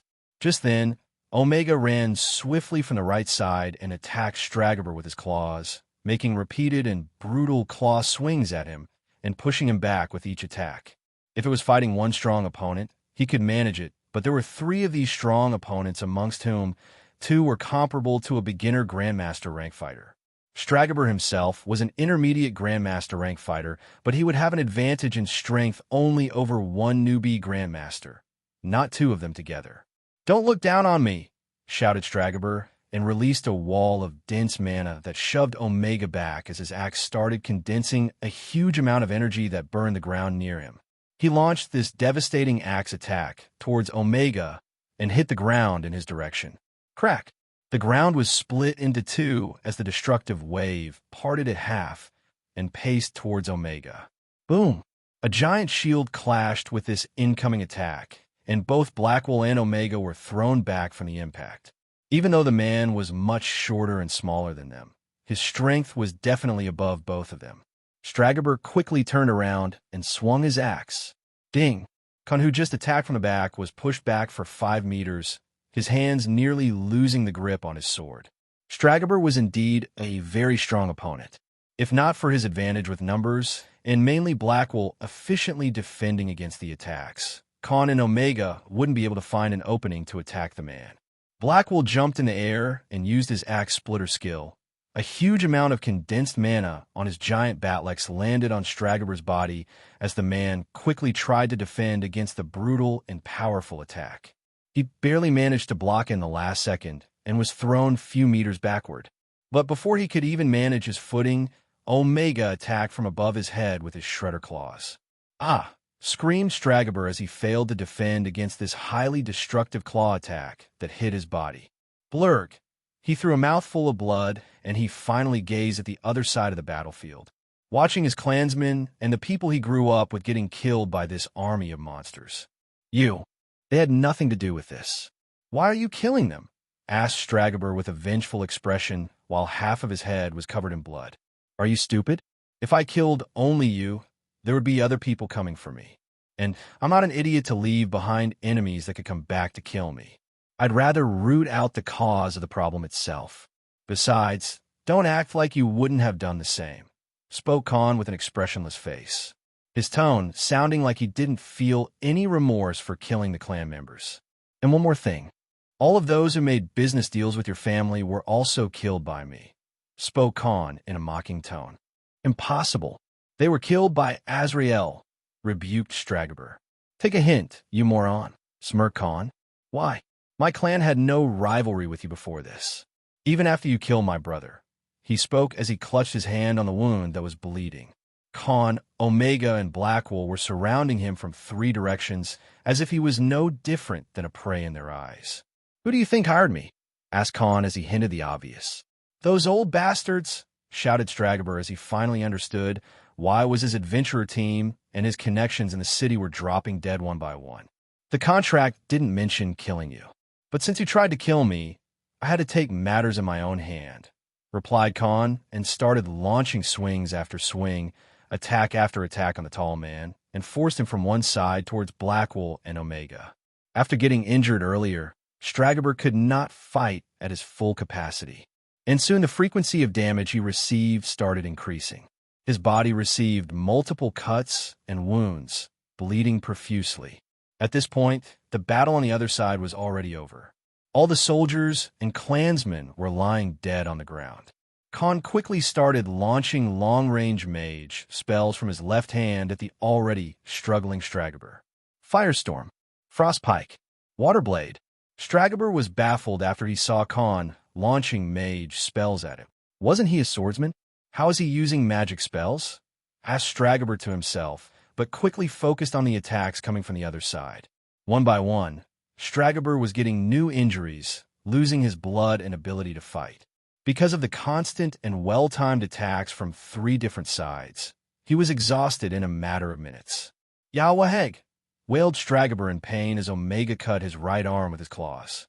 The man lost his weapon and dropped on the ground, unable to endure the pain. Khan walked in front of the man and put his sword on Stragaber's neck. "Any last words?" asked Khan. "Fuck you," bellowed the tall, burly man. Slash! A severed head dropped on the ground, followed by a headless body. Khan, who beheaded the man with his sword, looked at the lifeless corpse. What a rude guy. Has no regard for his murderer's feelings. Khan put his hand on the headless body of Stragaber and used his ability Absorption, Divine Ability. Just 20 minutes later, he was finally done. But he didn't bother checking the new abilities. Because soon, the news of the battle will reach many ears and people will come to investigate. His only advantage was that the fight happened in the innermost area of this site, so the commotion would be undetected for some time. But Khan wasn't an idiot to think that there won't be ways people wouldn't know. Many enemies of the clan, or someone who kept an eye on them through a distance, would notice something was missing. So Khan had a small window to act and do what he was about to do next. "Grab that battle axe," he commanded Blackwool. This weapon used by his enemy was undoubtedly a rare or even an epic rank weapon, given how strong attacks it landed on them and how brightly it glowed during the fight. He then activated the Ripper Claw and ripped Stragaber's heart out. He squashed it and finally felled a golden core. This was Stragaber's core, a core of a Grandmaster. Khan put some of his nymphs for surveillance around the property, as they were the best sensors he had, because these monsters sensed enemies based on their body temperature. He left Oliver, the ranger subordinate, in charge because amongst all of Khan's subordinates, he had the farthest sight and hunting range after he was mixed with a nymph floor boss. Except for the 6 generals, the rest, including Omega and Blackwool, came back to a shadow, and Khan ran through the main building where Stragaber and his parents lived. Now, there was one and the only thing to do. Rob all the fortune this noble clan had amassed together through all these decades. Not because he was a petty thief, because he wanted to safeguard their fortune from the wolves who probably had eyes on it. Khan was a saint who was only safekeeping it. "Did you find the keys?" asked Khan to Ronan. The rogue subordinate took out a metal box and opened it. "So many," spoke Khan as he saw numbers of keys inside the box. Many of them were actually very big and heavy, as if they unlocked some sort of treasure chest. "Let's go," he said. Khan and the 6 generals quickly searched through various rooms and basement floors to see where was the place that hid all the money. He went to the family head's office first and opened the safe hidden behind a portrait using one of the keys and found plenty of documents and deeds to the land and businesses. "Sorry, only hard cash, bro," said Khan and threw away papers. He only saw a golden space ring in the safe and put it in his pockets without checking its contents. Armin, the priest's subordinate, finally found a giant metal door on the bottom floor of this building while Khan was searching the main office of the clan head. "Gotcha!" smirked Khan as he received the vision from Armin and ran down to the basement of the building along with the rest of the generals who were searching other places. He now stood in front of an 8-meter-tall metal door and took out the keys from the metal box. The door has 2 keyholes, but there's only one key inside the box that can be used here," said Khan, and tried to think of possible places where the other key could be. "The space ring," said Khan, and took out the golden ring. Unlike the space ring he used these days, this golden ring didn't have too much space inside it, but it had over 100 Arank cores, some jewels, and most importantly, a big black key. Khan took it out, and Ronan grabbed the other one. They both twisted the keys at the same time.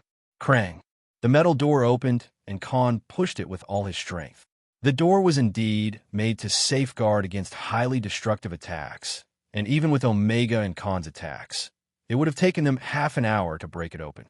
As the door finally opened and banged against the wall, Khan finally saw the most glorious sight he had seen in this new life, because it wasn't some serene or beautiful scenery of nature. It was even far more profound and pristine than that. His eyes shimmered with a golden glow, and Khan almost dropped on the ground as he subconsciously started drooling. What laid in front of him was a small hill of golden coins, caches filled with rubies and diamonds. On the left of the room lied dozens of rare and epic class weapons, armors, shields, accessories, all of which glowed in various colors and were made of extremely high-quality metals and materials. On the right were big wooden chests filled with mana ores, potions, and rare herbs. On the shelves, there were hundreds of magic scrolls and books related to magic. Many of them seemed to be some ancient books that had withered a bit after so many years. And plenty of magical artifacts at the end of this room. Ha ha ha. Ha ha ha. Ha ha ha ha ha. Kun started laughing like a maniac, like a demon king who had successfully found the biggest treasure in the world. His appearance was no different than what you'd call a big mafia boss villain. Kun walked towards the small hill of the golden coins and jumped right in the middle, his body swimming through all that gold like Scrooge McDuck. "I'm rich. I'm fucking rich," he laughed, and kept swimming across the golden river of fortunes. "I wasted my life slaving for years, but never felt the joy of having money. This, on the other hand, is too satisfying," said Khan with a wide grin on his face. He stopped his little joyous swimming session and started putting all the fortune inside his space ring that was no different than a small warehouse. He was lucky that he had a ring this big, otherwise there was no way he could store all this wealth. When Khan was finally done ransacking the entire fortune of the Sigurd clan, he decided it was time to leave. Khan stopped in his footsteps as another insidious idea popped up in his mind. Let's put on some fireworks. Flavit City, which had the population of more than 2 million people, was slumbering under the delicate and soothing moonlight. The serenity of this night even put the most beautiful sunrise to shame. But under this eloquent scenery, the eastern end of the city suddenly shone bright red. Clouds of smoke suddenly filled the ancestral buildings of the Sigurd clan, and this sudden heat and brightness awoke many nearby houses that were just a few kilometers away. Small embers of burnt wood reached near these settlings. Currently, dozens of houses inside the clan premises were lit on fire, and among them, the main house of the clan leader burned most brightly. Khan hadn't bothered creating new subordinates here, or even used Stragaber's body to mix with another subordinate for an evolution. That would have taken too long, and he was certainly short on time. He and Cyril threw dozens of fire spells at the main house and nearby buildings after Khan had cleared out the treasury. They put up a grand display that would be known to the entire city by tomorrow morning. As for why he did it, he had two main reasons for doing so. One being using this incident to smother the talk of him beating the noble clan heirs. Because if the news spread too much, many nobles would target him and try to make his life difficult. It's not like he was afraid of any of them, just that he didn't want to waste his time on pesky feuds with these people and play the game of the oppressor and the oppressed. This wasn't some story about a normal guy getting bullied and harassed by some nobles and aristocrats, and how he gained strength and fights off against those who wronged him. Khan wasn't some protagonist of those cliché stories made for teenagers who just entered the world of novels and mangas. He had many things to do and already a clear goal to accomplish. The second reason being that he wanted the annihilation of the important members of the Sigurd clan to cause mayhem in the ruling and the most influential powers. Because no way anyone would suspect only one man causing such a massacre and even kill a Grandmaster rank fighter. This would be considered as a work of another noble clan or any of the enemies this clan already had. And that would be more than enough to make these powerful authorities and clans point fingers at each other. And the main culprit would be away from the public eye. That's exactly why he left Stragaber's body on the ground rather than taking it with him. Since Khan didn't leave anything written in blood, no one would link it to Azrael, and his own reputation as a peak master rank swordsman won't come under any suspicion either. Because someone who had just returned from a magistrate's party won't have time to organize and kill so many people by himself. Just him being weaker than Stragaber, as per public knowledge, would be enough to back up his story if there ever was such an investigation. Besides, most of them would be busy fighting over the businesses and properties that were under this clan's name. The wealth alone was enough for them to wage a war against each other. So this fire was more than enough to send a message. As for whatever happens from here wasn't his concern. He would let the vultures tear down each other while they fight over the meat.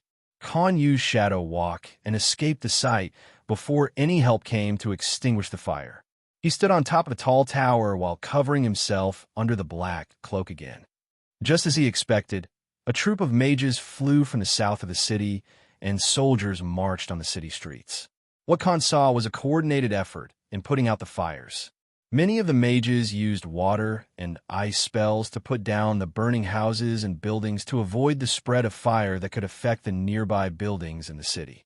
Rather than watching the whole show, Khan quickly went back to his bungalow using Shadow Walk and finally had a nice and warm bath. The past 8 hours drained him out, whether it was the banquet or the massacre. Khan had too much for one day. He finally embraced the good night's sleep while thousands of people were awake because of the fireworks he put on. The next morning when he woke up, he was presented with a hearty and delicious breakfast by the chef, who for some reason came very early in the morning. Even Jerome, the housekeeper, seemed very cheerful and obedient for no reason. "You seem pretty happy for some reason, Jerome. Something good happened to you?" asked Khan.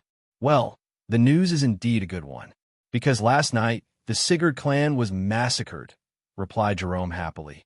"What? How did that happen?" asked Khan, acting surprised and oblivious to the news. "Some say it was some other noble clan who did it. Some say it was the military, while others claim it was Azrael." "Well, whoever or whatever it was, those bastards had it coming," said Jerome as a joyful expression appeared on his face. "Oh, by the way, you've also earned quite the reputation in the city now, sir," Jerome said with a pleasant smile on his face. "And what did I do?" asked Khan as he wasn't sure about the exact reason. "You sure like acting coy, sir. Your act of beating those nobles has spread among the masses already. To many of us, you're no different than our hero," replied Jerome with a prideful sense, as if he now worshipped Khan for some reason. "Yeah, they picked a fight with me, so I had to teach them some manners.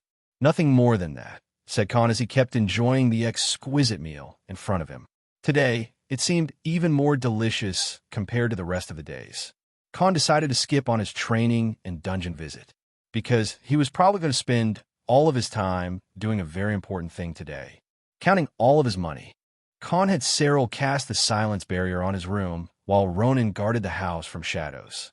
He could not afford to have the news of him grabbing and running away with the entire noble clan's fortune.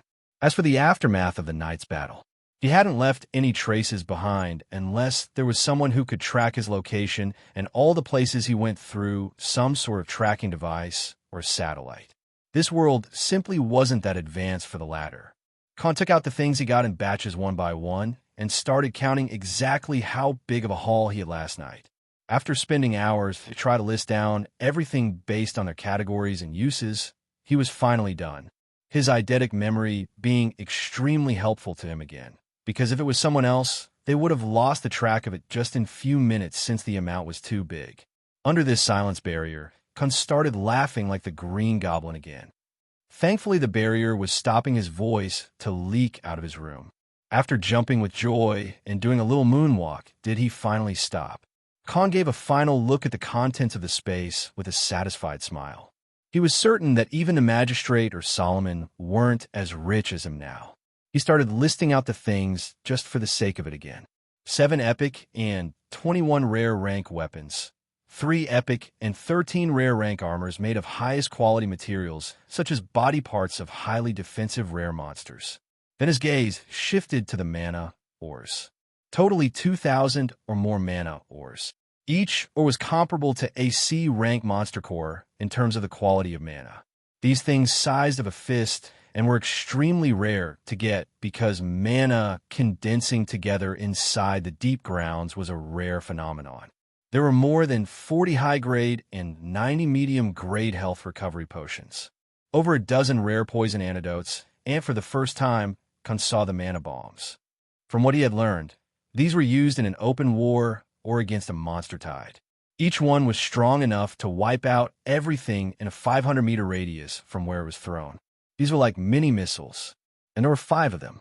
Then he moved towards the rare herbs and materials he couldn't even recognize. He didn't have any alchemist skills or had a chance to absorb them, so he wasn't aware of plenty of these rare herbs. But he was certain that not a single of one of these was a wasteful thing. Then his eyes turned to the rare magic scrolls. There were plenty of life-saving scrolls such as teleportation, barriers, elemental attacks, stun and paralysis, debuff, and explosive magic. As per his knowledge, no one could use these things like skills and had to rely on the process of imprinting magic formation and designs for them to work. It took skilled magicians and artificers to work together to even create a single low-rank magic scroll. And there were more than 100 of these scrolls. He really had hit a jackpot, because if one day he were to face an opponent far stronger than him, these magic scrolls could help him fight and even win against the opponent, or at worst, help him escape if his life was in jeopardy. And now for the remaining ones.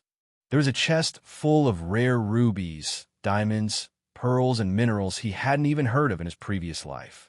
He realized if he were to sell these to someone, they'd easily be 10 times of what he earned by selling the materials to Nicola a week ago. For the final contents of the ring, that made him happy the most: the gold coins. Before this, Khan thought having 60 to 70,000 gold coins in personal worth was enough to make him one of the top 1,000 richest people in the city. But now he realized how wrong he was. That would barely make him one of the top 10,000 in reality. He kept staring at the hill of the gold coins with an elated expression, because the sheer number had left him gobsmacked after he was done tallying them. 2 million gold coins. Yes, that was the number of gold coins he had now. And that too after excluding the worth of the other materials and gems. Khan was having a hard time deciding how he would even manage to spend half of this money. This was beyond anything he hoped for. Wait, if that's the worth of just a single noble clan, I wonder how much money the other clans have, said Khan with a greedy and malicious smile on his countenance. I guess I no longer need to depend on that contract to get resources and money. I already have a reputation, so there's nothing those old fogies could help me with, spoke Khan to himself. There truly was no need for him to go killing around people or even act as the enforcer of justice using the name of Azrael. The current Khan had all he wanted in the beginning. He had strength, he had money and resources, and more importantly, he had the reputation. Now nobody would look down on him or willingly pick a fight with him, because he was no longer a nobody who could be bullied or killed, and not a single person in the city would know or talk about it. Besides, he had already killed Stragobor, the main cause of the contract in the first place, so it was now nulled if thought practically. So in other words, Khan was no longer bound to anyone, he wasn't dependent on anyone, and was completely free to do whatever he wanted. Because after the banquet, many doors were already opened for him among the richest and top echelons of the city. Soon, he too would make dealings with them and form friendship here and there. Now he had only one thing left to do if he wanted to stand in front of the strongest in the city on an equal footing, and that was breaking through the Grandmaster rank. It was the decisive moment for Khan. He knew that even though he was considerably stronger than the majority of the population in this city, he was still one man. And who knows how many crouching tigers and hidden dragons lived in this city. He wasn't a fool to think that the people he met till now were the only ones standing at the peak. A peak master rank person would be a big deal in this place, but if he went to higher places, a master rank fighter would not be even worth mentioning. And there were still few things he had to do, and for doing them, he needed more power. Khan took out the golden core he got after killing Stragobor. He could already feel the vast and dense mana inside his bright and dazzling core. He gave it some thought and finally gulped down the core after washing it with water. Khan sat in the meditative pose on his bed and started absorbing the core. Ding, ding, ding. He finally heard the system notifications after a long while. He hadn't used or ate any cores after he reached level 58 more than a week ago and prioritized on getting his subordinates stronger, as he did with Omega, Oliver, and Blackwell. A bright yellow glow shimmered from Khan's body again and again as his level rose few times. But unlike before, there was a lot of qualitative change in his strength and aura, because this time his body started glowing golden in color as he was leveling up. Ding! The system notification sounded for the last time, and he finally opened his eyes. Suddenly, a dreary and volatile golden aura mixed with Khan's own black and red aura leaked out of his body. For some reason, Khan couldn't control this aura by his will, and the entire room filled with his terrifying and majestic aura. Clatter, clatter. The table and chairs in the room started trembling. The bed he was sitting on was shaking while the air inside the room was filled with a tangible pressure that could be seen with naked eyes. Suddenly, Khan's heartbeats raced faster with every passing second, and he felt a type of heat coming from inside of his body. In just minutes, Khan's entire body was burning hot, and he felt like his bones and flesh were undergoing some kind of transformation. His veins and muscles bulged as the golden glow emitted right inside his heart. "Arar!" shouted Khan in pain. Boom! An explosion of mana blasted everything that was in the room and broke all the furniture. The glass window was shattered and a loud noise filled the entire neighborhood. Khan's body dropped on the floor after this burst of mana nearly destroyed the whole room. Even the clothes he was wearing were torn to shreds. He quickly took out some clothes and wore them before anyone came after this commotion. "Congratulations to the host for breaking through the Grandmaster rank," announced System and declared Khan's new achievement. "What the fuck was that?" shouted Khan. It was the leftover sentience inside the golden core, which was trying to reject the host in the form of golden aura. "It has been completely subdued and now mixed with the host," answered the System. "Show me all my stats and important skills and abilities. Skip the low-rank ones and those which I don't need or use anymore," ordered Khan as he finally came to terms with this entire ordeal being his breakthrough process to reach the Grandmaster rank. Host attributes and skills are as follows. Name, Khan Host. Species, human. Rank, beginner Grandmaster rank. Level, 65. Strength, 726. Agility, 698. Dexterity, 661. Defense, 537. Mana, 882. Divine abilities. Ability absorption, dimensional law, synthesis. Blessings. War dominance, stage 2. Weapon mastery, peak master rank. Grandmaster rank in battle axe weapon. Combat techniques mastery, peak master rank. Survival instinct, stage 2. Berserk god mode, 5 times the physical strength.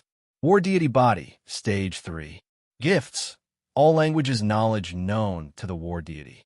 Physical abilities, Ripper Claws, Side Hopper, Hunter's Intent, Venom Acid, Poison Immunity, Grandmaster rank.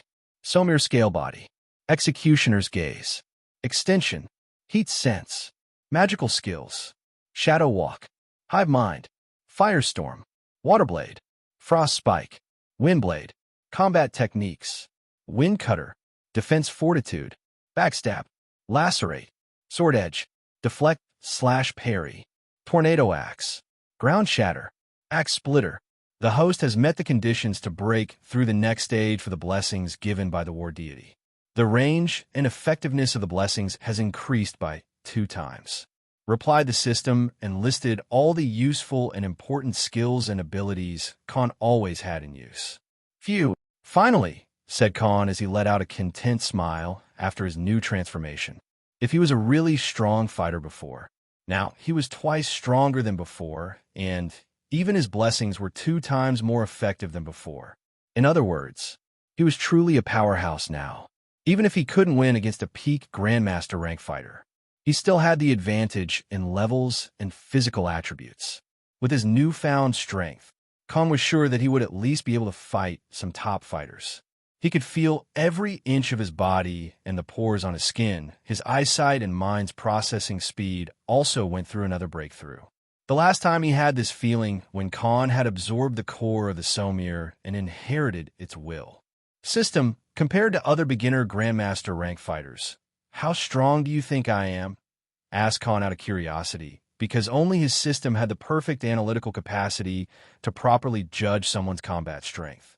The host is currently 2 times stronger compared to other beginner Grandmaster rank individuals because of the increase in the war deity body stage, replied System. So, in other words, I could be compared to an intermediate Grandmaster rank person, right? He asked. Yes, responded the System in its lifeless voice. Subarashi, said Khan, and tipped his imaginary glasses with a smug smile on his face. About time I start hunting those dungeon floor bosses. before I have to leave this city. I'm going to clear out all these dungeons and absorb as many abilities I can, said Khan with a resolute countenance. But before that, let's meet those old fogies tomorrow. The morning sunlight lit the entire room, and Khan woke up in a different room than his usual bedroom. Yesterday's incident of him breaking through the Grandmaster rank left the entire room in shambles. Khan had to contact the house rental company and also pay 500 gold dramas, currency of Rocco's empire, to them for repairs that'll be finished by tomorrow. Thankfully, the news of him breaking through the new rank wasn't known to anyone, and Khan preferred to keep it a secret for now as well. Because just a day before, an entire clan lost all of their capable people in a massacre, and suddenly there's a new Grandmaster rank person. That'd just cause unnecessary trouble for him, and he no longer wished to get entangled in those things. Khan took a bath as per his habits, had breakfast, and left for Adventure Association. It had been a few days since he visited this place. The last time he was here, when he put on a show of him dropping bodies after bodies of those giant minotaurs. He used that incident to raise his popularity in the entire city, and it paid well to invest all that money to have the Snake Inn spread the news in the entire city. And because of that, his name was heard by all the masses and many influential people. As soon as Khan entered the main hall, people started noticing him, and some gasped in surprise. He was no different than a celebrity in their circle already, because hundreds of adventurers had witnessed his act with their own eyes. He stood against one of the counters and asked the female elven receptionist, "Excuse me, do you know where Malcolm is?" he asked the beautiful lady on the other side of the counter. The next second, however, the elven girl stopped speaking and stared at Khan in surprise, completely baffled on the spot. Mr. K. Khan, it's really you," shouted the girl while stuttering in between her words. Her loud voice filled the hall, and many of the people who were going about their ways started to look in his direction, as if they didn't expect to see the man here. "What's with that reaction? And why is everyone staring at me?" asked Khan as he noticed the covetous gazes on him. "We were informed that if you came here, you would be taken directly to meet the president and the vice president," spoke the elven receptionist. Just then, a few of the other adventurers surrounded Khan and started introducing themselves to him one by one. But it didn't take long for dozens of people coming his way and completely surrounding him. Many started expressing their admiration towards Khan and praised his might. Some were outright shameless and tried to team up with him. Khan understood that majority of these people only wanted to ride on his coattails when he visited dungeons again. The gathering crowd created a small horde, blocking the counters and doors in the main hall. "What the hell is happening here?" shouted an old man. It was none other than Malcolm, his most familiar receptionist in the association building. But as soon as he saw Khan in the center of the crowd, his countenance turned to that of utmost respect, and he walked towards the man in the center. "Pleased to see you again, Mr. Khan. If you have time, please come with me," said Malcolm. What's with all the polite words and respectful behavior?" "Old man?" asked Khan, because generally, the old receptionist would always call him a kid or a punk. Malcolm's face twitched after being called an old man again. It was the one thing that irked the receptionist the most. "Follow me, please," said Malcolm, and Khan had no choice but to follow him.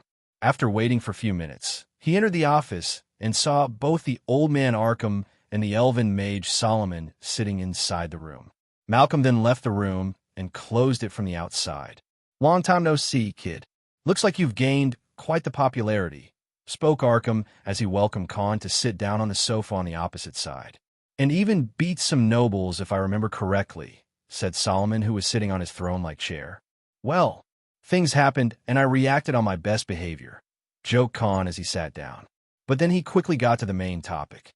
"I guess our agreement is no longer in effect? I mean, your biggest competition was killed by someone, so there shouldn't be any more need of carrying it on," said Khan, and clarified his thoughts. "Yes, we wanted to end it since there is no longer a need. But don't worry, you'll still receive half of the promised pay," said Solomon, and again summoned a bag full of coins, a small one full of monster cores. "Well, it's not like I'm dependent on the money too much now. I still haven't spent all the money I received from selling the Minotaurs to you guys," said Khan, but still accepted the money. "What do you wish to do now, kid?" Keep exploring dungeons? Asked Arkham. Maybe. I want to improve my fighting skills even more. Killing monsters in life and death battles is the most perfect way for me, replied Khan. Seriously, how are you even getting stronger this fast? Asked Solomon out of curiosity. Who do you think is eating all those cores I'm getting from you guys? Spoke Khan nonchalantly and laughed. Obviously, hinting at Omega and Rudra. I see. That explains how you managed to kill so many Minotaurs, said Solomon as he intertwined his fingers together. What followed was a small chat between them, and Arkham giving Khan some swordsmanship tips. After Khan left for his next visit to the dungeons, the old men finally spoke to each other. He's much more powerful than before, said Arkham. You may not have noticed it, but the aura of the familiars I sensed on him previously is now twice stronger than before. He's becoming more dangerous as we speak, declared Solomon. Good thing that he's on our side, said Arkham. Unbeknownst to all the talk about him, Khan for the first time visited the Bromner dungeon without hiding his face or appearance. He walked for nearly an hour and finally entered the gates of the 12th floor. He had a target to accomplish, and that was to fight and hunt even more stronger monsters and absorb their abilities and bloodlines. Well then, let the Hunger Games begin. Khan walked inside the foggy and damp area of the 12th floor after exiting the door channels that connected various floors of this dungeon. After exiting that channel, you would be led to the individual environmental setting of each different floor. Normally, it'd be a sunny day, as most of the previous floor Khan had visited, so he didn't expect this sudden change in the scenery, because the site in front of him was completely filled with black clouds, a dense and foggy forest where you couldn't see anything past 10 meters ahead of you. Khan walked with his utmost vigilance, and since survival instinct had undergone an upgrade, his senses were far keener and covered around 80 meters from his location. This was indeed a very useful transformation after he broke through the Grandmaster rank. Khan activated Hunter's Intent, as it was currently his most useful and widest range skill for a better sight, and gauged the strength of any opponent he saw. Author, since some people have been confused regarding the difference between survival instinct and hunter's intent, let me explain with short references. Survival instinct is more like Khan's spidey sense, which alerts him when something dangerous is targeting him or someone exudes killing intent towards him. While Hunter's Intent, on the other hand, is more like Batman's detective mode. And now, that heat sensibility he created using the Nymph floor boss is merged under this skill. Hunter's Intent can also register heat signature, scan, differentiate, and even see through long distances. No different than Khan's own Witcher senses. He kept treading through the foggy, surrounding, and muddy land for a while, but still hadn't seen or sensed anything yet. He wondered if he had entered the wrong side of this dungeon floor. Before coming to this dungeon, Khan had checked out the information available for this floor, but found that there were not even 10 incidents where people entered this floor. And the majority of the adventurer teams that entered never returned alive. Only 3 groups had managed to return back, and as per the records, majority of those people went through mental issues, and some even committed suicide out of fear that something was going to kill them. Khan wondered if those people had undergone some sort of traumatic experience on this floor that affected their sanity. Just as he finally entered through the inner areas of this floor, Khan noticed that the fog was far more denser and visible than before. Now he couldn't even see what was in the 5 meters next to him. His vision somehow felt like it was getting blurry, and his eyes grew heavy the more he breathed this fog. Swoosh! Khan's ears perked up, and he quickly turned to his right, his mind completely focused and ready to react. Whisper. He heard small whispers, but could not sense the actual direction where they were coming from. He was starting to get an eerie feeling, because even his senses felt like they were getting dull, and the range he was able to cover with his skills started diminishing little by little. Crawl. Khan shifted to his left while taking a defensive stance and quickly activated his Somir scale armor. He did not like how he was losing control over the situation. He had the skills to both warn him or track the enemies, but none of them appeared to be useful in his current predicament. Even though he was twice stronger than before after breaking through the new rank, he felt a sense of dread and danger from this surrounding. What the hell is happening? Asked Khan as he noticed that his body and his movements were getting slower as the time passed. Ew. Suddenly he heard a whisper in his ear. Khan jolted in shock and turned around, swinging his sword out of fear, and tried to defend against whoever this voice belonged to. "R," whispered a female voice in his head, and he quickly turned to his back. But he saw no one behind him. A complete. Now he heard a man's voice who would be in his 30s based on the tone. Khan was baffled and started walking in circles, trying to gaze at what was causing this type of effect on him. Failure. Finally, he heard a woman's voice as his body started shivering out of fear. His legs almost gave out, ready to drop on the ground. But just then, he saw black shadows slithering towards him from this fog and slowly approach him from 4 different sides. The shadows emerged from the ground one by one, their eyes shining bright red, and soon after, they started forming various shapes. Khan, who was completely on the defensive mode at this moment, started noticing that these shadows were now getting more human-like appearances, and just in a couple of minutes, they finally took properly formed, proper human faces. Khan dropped his sword on the ground in disbelief, his mind not being able to make sense of how could the people he saw in front of him could exist in this world. The 4 bodies dressed up in modern-day clothes were now completely visible to him. Khan saw an old man with gray hair and a mustache, a middle-aged woman with long brown hair. The man who looked to be in his 30s had a buffed-up body, while the woman that appeared the last looked quite gorgeous for someone who had entered her 30s. Khan dropped on the ground as the people in front started walking close to him one by one. "Look at you, still so pathetic and alone," said the old man. "I can't believe I was related to such a useless human being," spoke the middle-aged woman. "Still a weakling and a coward," said the buff man. "I'm ashamed to even admit that I knew someone like you," spoke the woman. Khan, who finally managed to recover from the shock, found the sight impossible, because the people that stood in front of him at this moment were someone he knew very closely in his previous life. His family,